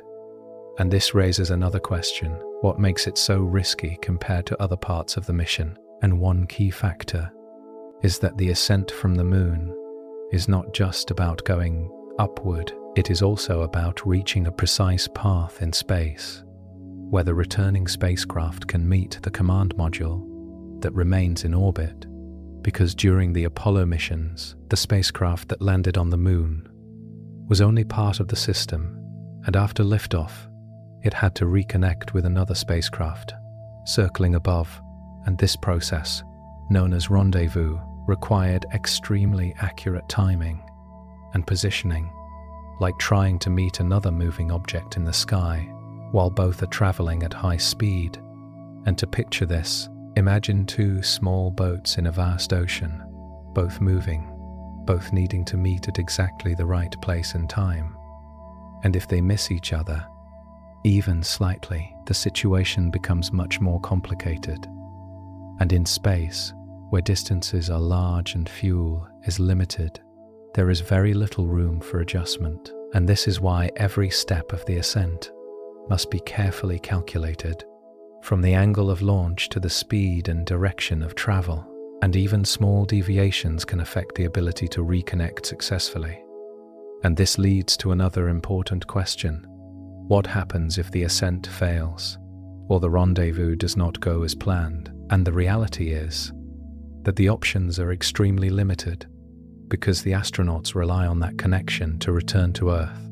And without it, they would be stranded far from home. And this is one of the reasons why the ascent phase is considered one of the most critical parts of the mission, because it represents the transition from being on the moon to beginning the journey back, and everything depends on it working correctly. And many people assume that once astronauts are on the moon, the hardest part is over, but in reality, every stage carries its own challenges, and leaving the moon is just as complex as arriving, because it involves not only launching, but also navigating and reconnecting in an environment where help is far away. And there is also the added factor of timing, because missions are planned around specific windows, periods when the positions of the moon, Earth, and spacecraft align in a way that allows for a safe return. And missing that window can create additional difficulties, requiring adjustments that may not always be possible. And so the entire process must be carefully coordinated, like a series of steps that must happen in the correct order, at the correct time, with the correct precision. And here's a simple way to imagine it. Think about setting up a sequence of actions where each step depends on the one before it. And if one step is delayed or incorrect, it affects everything that follows. And that is what the ascent from the moon is like. A chain of events where each link must hold strong and understanding this helps explain why returning to the moon is not just about getting there. It is about ensuring that every part of the journey, including the return, can be carried out safely and reliably. Because the goal is not only to explore, but to come back with the knowledge gained. And in that sense, leaving the moon is not the end of the mission. It is a continuation of it, a step that carries just as much importance as any other. And in that careful rise from the surface, where everything must work together, once again, we see how each part of the journey is connected, forming a complete path that begins on Earth, reaches outward, and then returns, shaped by precision, planning, and a constant awareness of what is required to make it possible. When we think about communication, it feels instant. You send a message, and it arrives almost immediately, like speaking to someone standing right next to you. And because of this, it is easy to assume that astronauts on the moon are always connected to Earth in the same way, able to talk back and forth without delay. But the reality is a little different, and this leads to a simple question. How long does it actually take for a message to travel between the Earth and the moon? And the answer might seem small at first, because signals travel at the speed of light, which is incredibly fast enough to circle the Earth several times in a single second. But even at that speed, the distance between the Earth and the moon is so large that there is still a noticeable delay, about 1 to 2 seconds for a message to go one way, which means that a full conversation, sending a message and receiving a reply, can take a few seconds in total, and that might not sound like much. But when you are relying on communication for guidance, coordination, and support, even a short delay can feel significant, like speaking to someone with a slight pause between each response. And this creates a different kind of interaction, one that requires patience and careful timing, because you cannot rely on immediate feedback in the same way you would on Earth. And this raises another question. How do astronauts manage this delay during important tasks? And the answer is that they are trained to operate more independently, to make decisions based on their training and the information available to them, rather than waiting for instructions at every step. And this independence is important because during critical moments, such as landing or working on the surface, there may not be enough time to wait for guidance from Earth, and so astronauts must be prepared to act on their own, using their knowledge and experience. And here's something interesting to think about. Imagine trying to follow instructions from someone who is a few seconds behind what you are doing, where every response comes just a little later than you expect. And you begin to see why relying entirely on real-time communication would be difficult. And this leads to another layer of the challenge, which is the sense of isolation. Because even though astronauts are connected to Earth, they are still far away, separated by distance and environment. And that separation can create a feeling that is different from anything we experience in everyday life. Because on Earth, even when you are alone, there are always people nearby. Help is always relatively close. But on the moon, the nearest help is hundreds of thousands of kilometers away, like being in a place where returning home quickly is not possible. And this sense of distance changes how missions are planned and carried out, because everything must be designed to support astronauts in a way that allows them to function effectively, even when they are far from immediate assistance. And many people assume that communication technology has removed this challenge.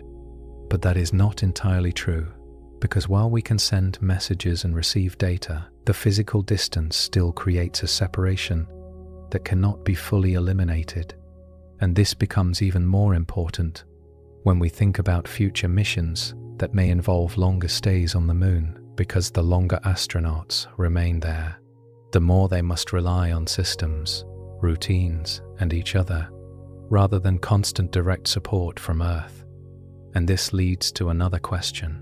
How do we prepare for that kind of environment?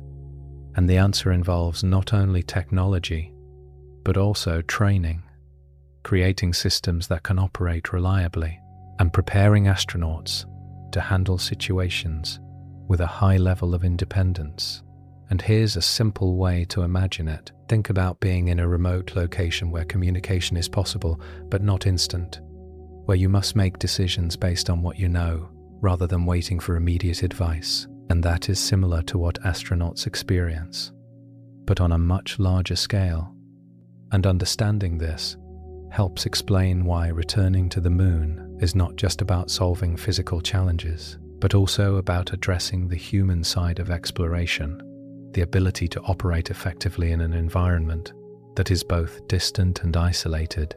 And in that sense, communication is not just about sending information.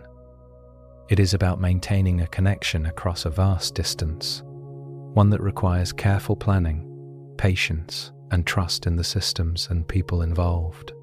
And as we look toward future missions, this balance between connection and independence becomes even more important because it shapes how humans will live and work beyond Earth. And in that quiet exchange of signals, traveling through space, we see another layer of what it means to explore, not just reaching a new place, but learning how to remain connected while being far away from everything familiar. And in that space, between sending and receiving, between speaking and hearing, the journey continues, shaped by distance, time, and the steady effort to bridge the gap between worlds. It can be tempting to think that returning to the moon should be simple, because after all, humans have already done it. The path has been proven, the knowledge exists, and the images remain as a reminder that it is possible. So a natural question begins to form. Why not just use the same technology again? Why not rebuild what worked before and follow the same steps? And at first, this idea sounds reasonable, almost like reopening a completed project and continuing where it left off. But the reality is more complex, because the technology used during the Apollo missions belongs to a different time, a different way of building, designing, and operating systems. And while it was incredibly advanced for its era, it does not fit easily into the way things are done today. And to understand why, it helps to imagine using an old machine that was built decades ago. Even if it worked perfectly at the time, bringing it back into use today would require more than simply turning it on. Parts may no longer be available, materials may have changed, and the people who originally built it may no longer be there to guide the process. And this is similar to what happens with space technology, because the systems used in the past were designed for specific conditions, with specific tools and methods, and those exact conditions no longer exist in the same way. And this leads to another question: what has changed?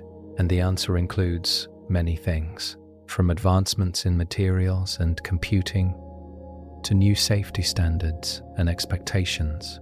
Because today, missions are expected to meet higher levels of reliability and protection, incorporating lessons learned over decades of exploration. And this means that simply recreating old designs is not enough. They must be updated, improved, and adapted to current knowledge. And here's something interesting to think about. Imagine trying to build a house today, using only the tools and methods from many years ago. Even if those methods worked at the time, you would likely want to use newer materials, better techniques, and updated safety practices.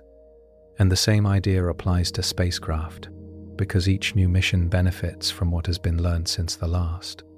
And this creates a situation where starting fresh, building new systems from the ground up, becomes more practical than trying to reuse old ones. And there is also the issue of documentation and continuity, because while records of the Apollo missions exist, they do not capture every detail in a way that can be easily recreated. Some knowledge was based on experience, on hands-on understanding that is difficult to fully preserve, like knowing how something feels or behaves, rather than just how it is described. And this kind of knowledge can fade over time. as teams change and new generations take over. And this leads to another important point, which is that technology does not stand still. It evolves, and as it evolves, it opens up new possibilities while also making older systems less compatible with current approaches. And many people assume that newer technology automatically makes everything easier, but that is not always the case. Because while new tools can improve performance and safety, they also introduce new complexities, new systems that must be tested, understood, and integrated. And this adds to the challenge of returning to the moon, because it is not just about reaching a known destination, it is about doing so in a way that aligns with modern standards and capabilities. And here's a simple way to imagine it. Think about trying to recreate a journey using an old map. Even if the destination is the same, the world around it may have changed. New paths may exist, and new tools may be available. And using those tools effectively requires updating the approach rather than repeating it exactly. And that is what makes returning to the moon such a complex task. It is not a matter of copying the past, but of building on it, taking what was learned, and using it to create something new, something that can operate reliably in today's environment. And this is one of the reasons why it has taken so long to prepare for a return. Because developing new systems requires time, testing, and careful planning, ensuring that each part works together as intended. And in that process, the goal is not just to repeat history, but to move beyond it, to create a foundation for future exploration that can support longer missions, greater distances, and new possibilities. And in that sense, the past provides guidance, but the path forward requires innovation, because the moon may be the same, but the way we reach it must continue to evolve, shaped by what we have learned and what we are still discovering. And in that quiet balance between past and present, we begin to see why going back is not as simple as it might seem, because it is not just about remembering how to go, it is about learning how to go again, in a new way, with new tools, and a deeper understanding of what the journey truly requires. When the idea of returning to the moon began to take shape again, it quickly became clear that this was not going to be a simple continuation of the past, because as we've explored, the old systems could not just be reused. And that leads to a deeper question. If we cannot rely on what was built before, what does it actually take to go back? And the answer is both simple and overwhelming. At the same time, it means building almost everything again, from the ground up, creating new rockets, new spacecraft, new landing systems, and new ways of supporting human life far from Earth. And to understand how large this task is, it helps to imagine starting a complex project with only the knowledge of what worked before, but none of the physical pieces still available, like trying to rebuild an entire machine based on old designs, while also improving it to meet modern expectations. And every part of that machine must not only function on its own, but also connect perfectly with every other part. Because in space, systems do not operate independently. They rely on each other, like parts of a larger whole, where each piece supports the next. And if one part fails, it can affect everything else. And this leads to another question. Why not build small improvements instead of starting fresh? And the reason is that modern missions are aiming for something more than just repeating past achievements. They are designed to go further, stay longer, and operate more safely. And that requires new systems that can handle those goals. And here's something interesting to think about. Imagine upgrading a simple structure into something much larger and more capable, like turning a small shelter into a full building. You cannot just add a few pieces here and there. You need a stronger foundation, better materials, and a design that supports the added complexity. And that is similar to what is happening with new lunar missions, because they are not just about reaching the moon. They are about creating a system that can support repeated visits and possibly even long-term presence. And this involves developing technologies that did not exist before, or improving ones that were only partly developed, such as advanced propulsion systems, more reliable life support, and landing systems that can operate with greater precision and flexibility. And each of these elements requires testing, refinement, and time. Because in space, there is no room for uncertainty. Everything must be as reliable as possible before it is used in a real mission. And this testing process is not quick. It involves simulations, prototypes, and repeated trials to ensure that systems behave as expected under different conditions. And sometimes things do not work the first time, or even the second, and adjustments must be made.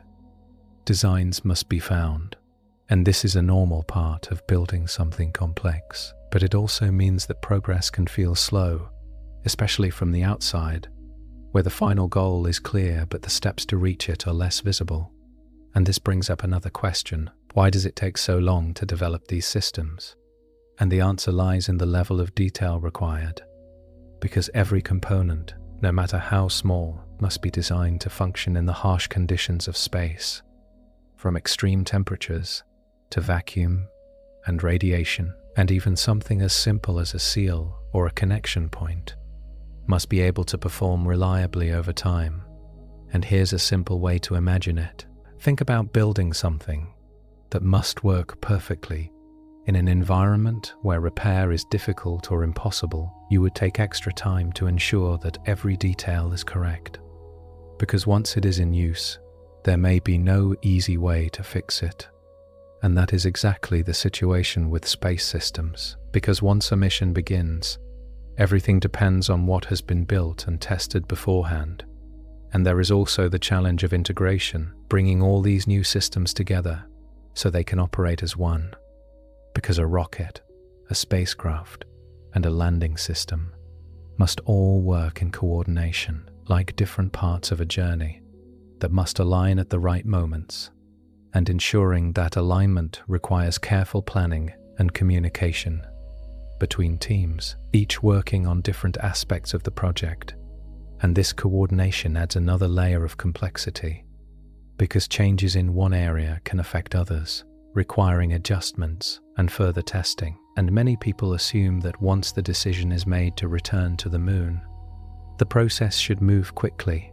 But the reality is that building new systems from scratch is a long and detailed effort, one that unfolds step by step, with each stage building on the last. And in that process, the goal is not just to recreate what was done before, but to create something more capable, more reliable, and better suited for the future. And so, while it may seem like a long wait from the outside, what is happening behind the scenes is a careful construction of the tools needed for the next chapter of exploration. And in that steady and deliberate effort, we begin to see why returning to the moon is not simply a matter of going back, but of building forward, creating new paths based on what we have learned, and preparing for a journey that is not just a repeat of the past, but a continuation of it in a new and more advanced form. As the idea of returning to the moon slowly moved from possibility to planning, a new effort began to take shape, one that represents the next chapter in this long journey. And this effort is known as the Artemis program. And at first, it might sound like just another mission, another attempt to reach a place we have already visited. But in reality, it carries a different purpose, a different vision of what going to the moon can mean. And this leads to a simple question: what makes this new program different from what came before? And the answer begins with its goal. Because Artemis is not just about landing on the moon again. It is about building a sustainable presence, something that can continue over time rather than ending after a few missions. And to understand that difference, it helps to imagine the contrast between visiting a place and staying there, because visiting is temporary. You arrive, explore, and leave. But staying requires planning, resources, and systems that can support life over longer periods. And this is what Artemis aims to do, to create the foundation for humans to return, not just once, but repeatedly, and eventually to remain for longer durations. And this raises another question. How can that be achieved, especially in such a challenging environment? And the answer involves combining new technologies, new partnerships, and a broader approach to exploration, because unlike earlier programs that were led primarily by a single organization, Artemis involves collaboration between multiple groups, including international partners and private companies, each contributing different pieces of the overall system. And this approach allows for a wider range of ideas and resources, like building something large with many hands instead of just a few. And here's something interesting to think about. Imagine constructing a complex structure where different teams are responsible for different parts. One builds the foundation, another designs the systems, another creates the tools, and all of it must come together to form a complete and functional whole. And that is similar to how Artemis is being developed, with different components being created and tested before they are integrated into a unified mission. And one of the key elements of this program is the development of new spacecraft designed to carry astronauts farther than before, along with systems that can support them during longer journeys. And there are also plans to create a space station in orbit around the Moon, a place where astronauts can stay temporarily, prepare for surface missions, and serve as a point of connection between Earth and the lunar surface.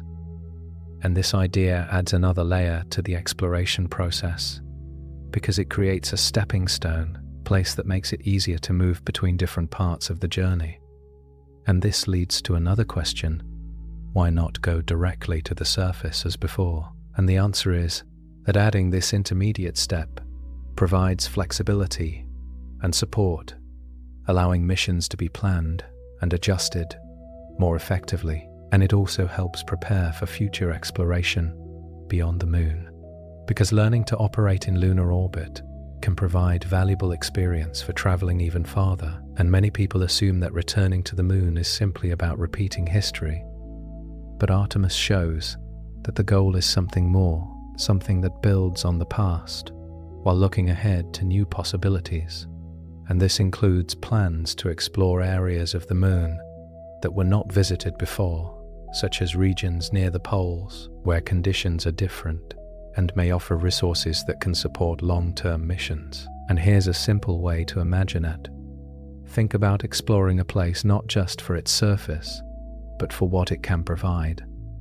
Learning how to use what is there to support future activity. And that is part of what Artemis is trying to achieve, to move from exploration to utilization, from visiting to building.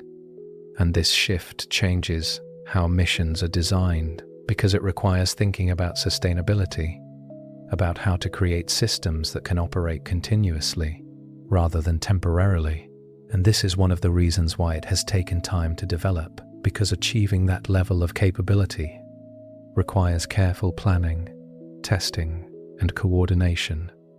And it also reflects a broader vision of space exploration, one that sees the Moon not just as a destination, but as a starting point for further journeys.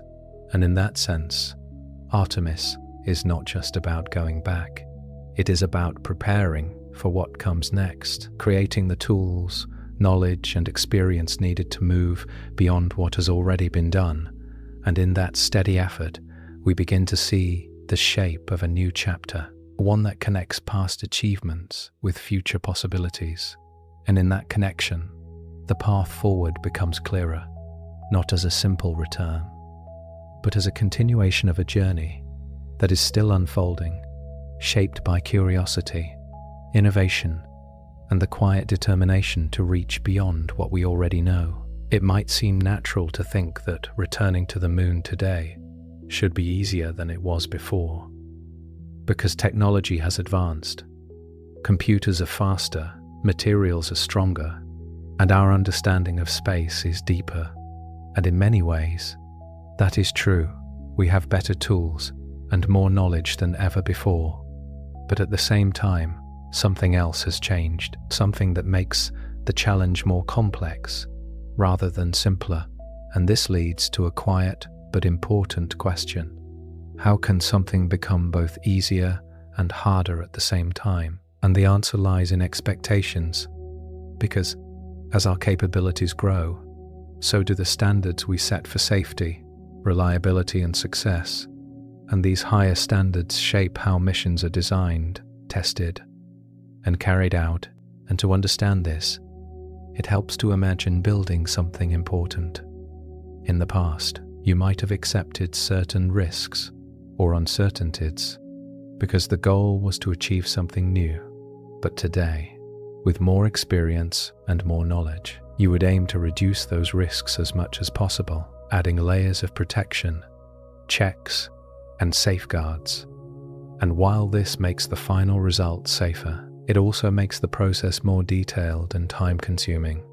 And this is exactly what has happened with space exploration. Because every lesson learned from past missions, every challenge, every unexpected event, has led to improvements in how systems are designed.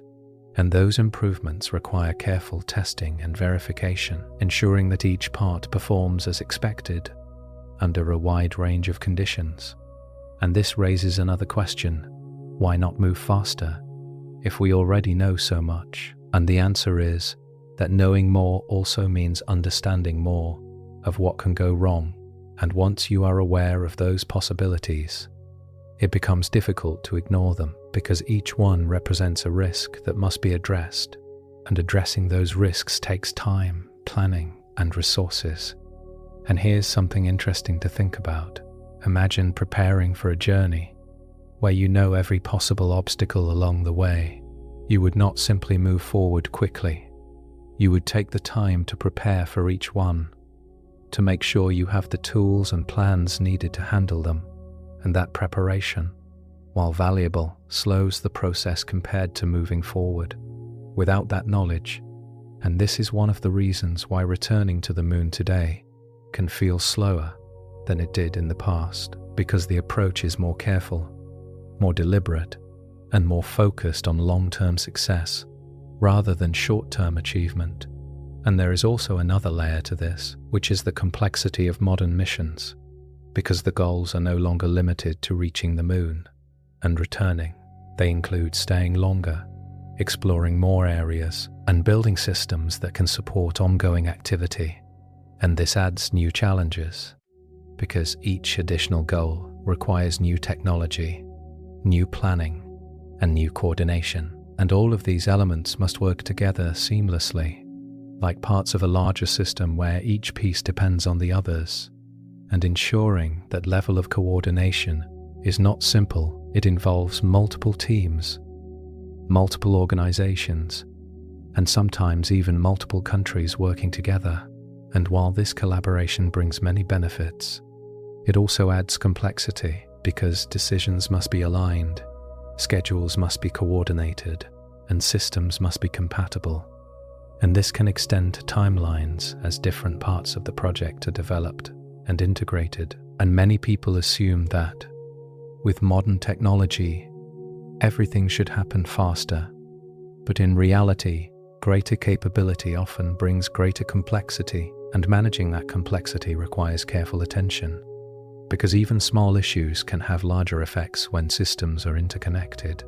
And this leads to another important point, which is that expectations from the public and from organizations are higher than before, because past missions have shown what is possible, and there is an expectation that new missions will meet or exceed those achievements, while also being safer and more sustainable. And this creates a balance that must be carefully managed, because pushing forward quickly can increase risk, while moving too slowly can delay progress. And finding the right pace requires constant adjustment. And here's a simple way to imagine it. Think about walking along a narrow path where you want to move forward, but you also want to maintain your balance. Moving too quickly might cause you to lose stability, while moving too slowly might make it difficult to reach your destination. And that balance is what modern space exploration must achieve, and understanding this helps explain why returning to the moon is not just about using better technology. It is about meeting higher standards, managing greater complexity, and preparing for a future that goes beyond what has already been done. And in that sense, the journey is not simply repeating history with improved tools. It is expanding the scope of what is possible, while ensuring that each step is taken with care. And in that careful progression, we see how advancement can bring both opportunity and challenge, shaping the path forward in ways that require patience, precision, and a steady commitment to getting it right.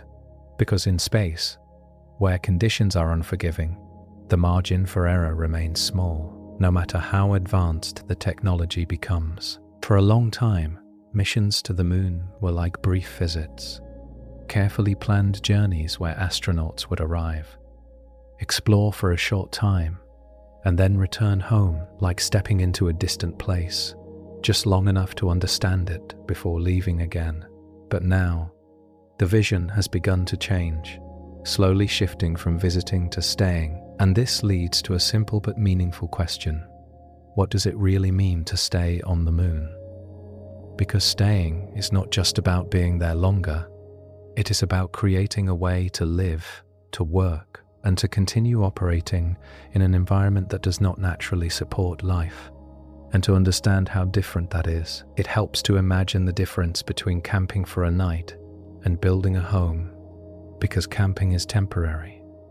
You bring what you need, you use it, and then you leave. But building a home requires something more. It requires structure, sustainability, and the ability to support yourself over time. And that is the direction current plans are moving toward, creating systems that allow humans to remain on the moon for extended periods, not just days, but potentially weeks, months, or even longer. And this raises another question. How can that be possible in a place with no air, extreme temperatures, radiation, and all the challenges we've explored? And the answer involves developing habitats, systems that can provide a stable environment inside, protecting astronauts from the harsh conditions outside. And these habitats must do many things at once. They must maintain air pressure, regulate temperature, shield against radiation, and manage resources like water and energy. And here's something interesting to think about. Imagine living in a place where everything you need must be created and maintained within a closed system, where air must be recycled, water must be reused, and energy must be carefully managed, because there is no easy way to replace what is lost. And that is what life on the moon would require, a careful balance where every resource is used efficiently and nothing is taken for granted. And this leads to another important idea, which is the use of local resources, because bringing everything from Earth is not practical for long-term missions. It would be like trying to supply a distant outpost entirely from home, which becomes more difficult and costly over time. And so scientists and engineers are exploring ways to use materials found on the moon itself, such as extracting water from ice in certain regions or using lunar soil to build structures. And this approach, often called in situ resource utilization, represents a shift from dependence on Earth to partial independence, allowing missions to become more sustainable. And here's a simple way to imagine it. Think about growing your own food instead of bringing all your meals from far away. It reduces the need for constant supply and creates a more stable way of living. And the same idea applies to the moon, where using local resources can support longer stays and reduce the burden of transporting everything from Earth. And there is also the aspect of energy, because staying on the moon requires a reliable source of power, and this could come from solar energy, using sunlight to generate electricity, especially in regions where sunlight is more consistent, such as near the lunar poles. And managing that energy effectively becomes another key part of sustaining life and operations. And many people assume that staying on the moon is simply an extension of visiting, but it is actually a much larger challenge. because it requires building a system that can operate continuously, adapting to conditions that are constantly changing, and maintaining stability over time. And this also changes how missions are planned, because instead of focusing only on the journey there and back, attention must be given to what happens in between, how astronauts will live, how they will work, and how they will remain safe over longer periods. And this shift from short-term missions to long-term presence represents a new phase of exploration, one that moves beyond proving that we can reach the moon to understanding how we can remain there. And in that sense, the goal is no longer just to touch the surface, but to become part of it in a sustainable way. And this opens up new possibilities, not just for exploration, but for learning, for conducting experiments, and for preparing for even greater journeys beyond the moon. Because staying there provides experience that can be applied to future missions to places like Mars, where the challenges are even greater. And so the plan to stay is not just about the moon itself. It is about building a bridge to the future of exploration, creating systems and knowledge that can support humanity as it moves further into space. And in that quiet shift from visiting to staying, we begin to see how the journey is evolving, not as a series of isolated missions, but as a continuous effort to expand what is possible, one step at a time, guided by curiosity and the steady determination to go beyond what we have already achieved. As plans to return to the moon move forward, there is a quiet truth that sits beneath all the excitement and progress, something that is easy to overlook when thinking about new technology and future possibilities. And that is the presence of unknown risks. Because even though we have been to the moon before, even though we have learned a great deal, there are still things we do not fully understand. And this leads to a simple but important question. What kinds of risks could still exist after everything we already know? And the answer begins with the idea that every mission takes place in a dynamic environment where conditions can change and unexpected situations can arise. And while past missions provide valuable knowledge, they represent only a small number of experiences compared to the vast number of variables that exist. And to understand this, it helps to imagine exploring a place that you have visited a few times. You may know certain paths, certain features, but there are still areas you have not seen, details you have not encountered, and situations that have not yet occurred. And the moon is similar in that way, because each mission covers only a limited area and a limited time, leaving many aspects still unknown. And one example of this is the variation in terrain, because while some landing sites are relatively smooth, others can be more uneven, with hidden hazards that may not be visible from a distance. And this raises another question. How do we prepare for things we cannot fully predict? And the answer involves building systems that are flexible, capable of adapting to different conditions, and designing missions with enough margin to handle unexpected challenges. But even with that preparation, uncertainty remains, because no system can account for every possible scenario. And here's something interesting to think about.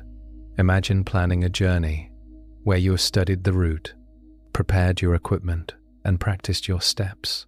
But you still know that once you begin, there may be surprises along the way, and that awareness shapes how you approach the journey, making you more cautious, more attentive, and more ready to respond to changes. And this is how space missions are approached, with careful planning combined with the understanding that not everything can be controlled, and there are also risks related to long-term exposure. Because as missions aim to last longer, new challenges appear, such as the effects of extended time in reduced gravity or the cumulative impact of radiation. And while we have some understanding of these effects, there are still questions about how they may develop over longer periods, and this adds another layer of uncertainty, because it means that future missions will be exploring not only the moon itself, but also the limits of human adaptation. And many people assume that once technology improves, risks decrease to the point of being negligible. But that is not entirely true, because while technology can reduce certain risks, it can also introduce new ones, especially when systems become more complex. And complexity, while powerful, can create situations where interactions between different parts led to unexpected outcomes. And this is why testing and verification are so important, because they help identify potential issues before they become real problems. And yet, even with extensive testing, there is always a difference between controlled conditions and real missions, where factors can combine in ways that are difficult to anticipate. And this leads to another important point, which is the role of experience, because each mission adds to our understanding, providing new data, new insights, and new lessons. And this process of learning is ongoing, because exploration is not static, it evolves with each step. And here's a simple way to imagine it. Think about learning to navigate a new environment. Each time you go, you become more familiar, more confident, but there are always new details to notice, new situations to encounter, and that continuous learning is part of what makes exploration both challenging and rewarding. And in the case of returning to the moon, it means that even as we build on past knowledge, we must remain open to new information, ready to adjust and improve as we move forward. And understanding this helps explain why returning is approached with caution, because it is not just about repeating what was done before. It is about doing it in a way that accounts for both what we know and what we have yet to discover. And in that balance between knowledge and uncertainty, we see the true nature of exploration, not as a solved problem, but as a process that continues to unfold, shaped by each new experience. And in that quiet awareness of hidden risks, the journey becomes not only a technical challenge, but also a reminder of the need for humility. Because even in a place we have already reached, there is still more to learn. And that understanding is part of what guides the careful steps being taken today, as humanity prepares to return once again to a world that is both familiar and still, in many ways, unknown. When you step back and look at the full story, from the first moment humans reached the moon to the long pause that followed, a quiet realization begins to form, something that is not immediately obvious at first, because the question has never really been whether we can go back. The deeper question has always been why it has taken so long. And as all the pieces come together, the cost, the risks, the shifting priorities, the challenges of the environment, and the need to build new systems, the answer becomes clearer in a calm and steady way, not as a single reason, but as a combination of many factors that all point in the same direction. And that direction reveals something important, that going to the moon is not just difficult, it is one of the most complex and demanding things humanity can attempt. And this leads to a simple but powerful thought. We did not stay away because it was easy to return. We stayed away because returning is incredibly hard. And to understand that fully, it helps to imagine the journey as more than just a trip, but as a series of challenges layered on top of each other, like building something where each level depends on the strength of the one below it. And if any part is not ready, the entire structure cannot stand. And this is what makes the journey to the moon so unique, because it requires everything to align: technology, funding, public support, planning, and safety, all at the same time.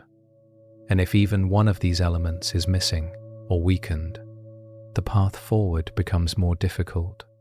And this is why the pause lasted so long, not because the moon moved farther away, but because the conditions needed to return were not fully in place. And here's something interesting to think about. Imagine having the ability to reach a distant place, but knowing that doing so requires careful timing, preparation, and the right combination of resources. Would you rush forward, or would you wait until everything is ready? And in many ways, that is what has happened. A period of waiting, not out of hesitation, but out of understanding, because each challenge we've explored adds another layer to the journey, from the dangers of space travel to the harsh conditions on the moon, from the difficulty of landing and leaving to the need for new systems that meet modern standards. And all of these layers must be addressed together, not separately, because they are connected. And this connection is what makes the task so demanding. It is what makes it meaningful, because overcoming these challenges is not just about reaching a destination. It is about expanding what humans are capable of doing. And many people assume that progress always moves forward in a straight line, that once something is achieved, the next step follows quickly. But the story of the moon shows that progress can also pause, reflect, and rebuild before continuing. And that pause is not a failure, it is part of the process. A time when knowledge grows, technology improves, and understanding deepens, preparing for the next phase.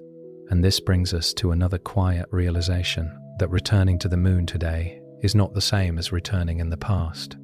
Because the goals are different, the expectations are higher, and the vision extends beyond a single achievement. It reaches towards something more lasting, something that can support ongoing exploration. And in that sense, the journey is no longer just about proving that we can go. It is about learning how to stay, how to build, and how to continue moving forward from there.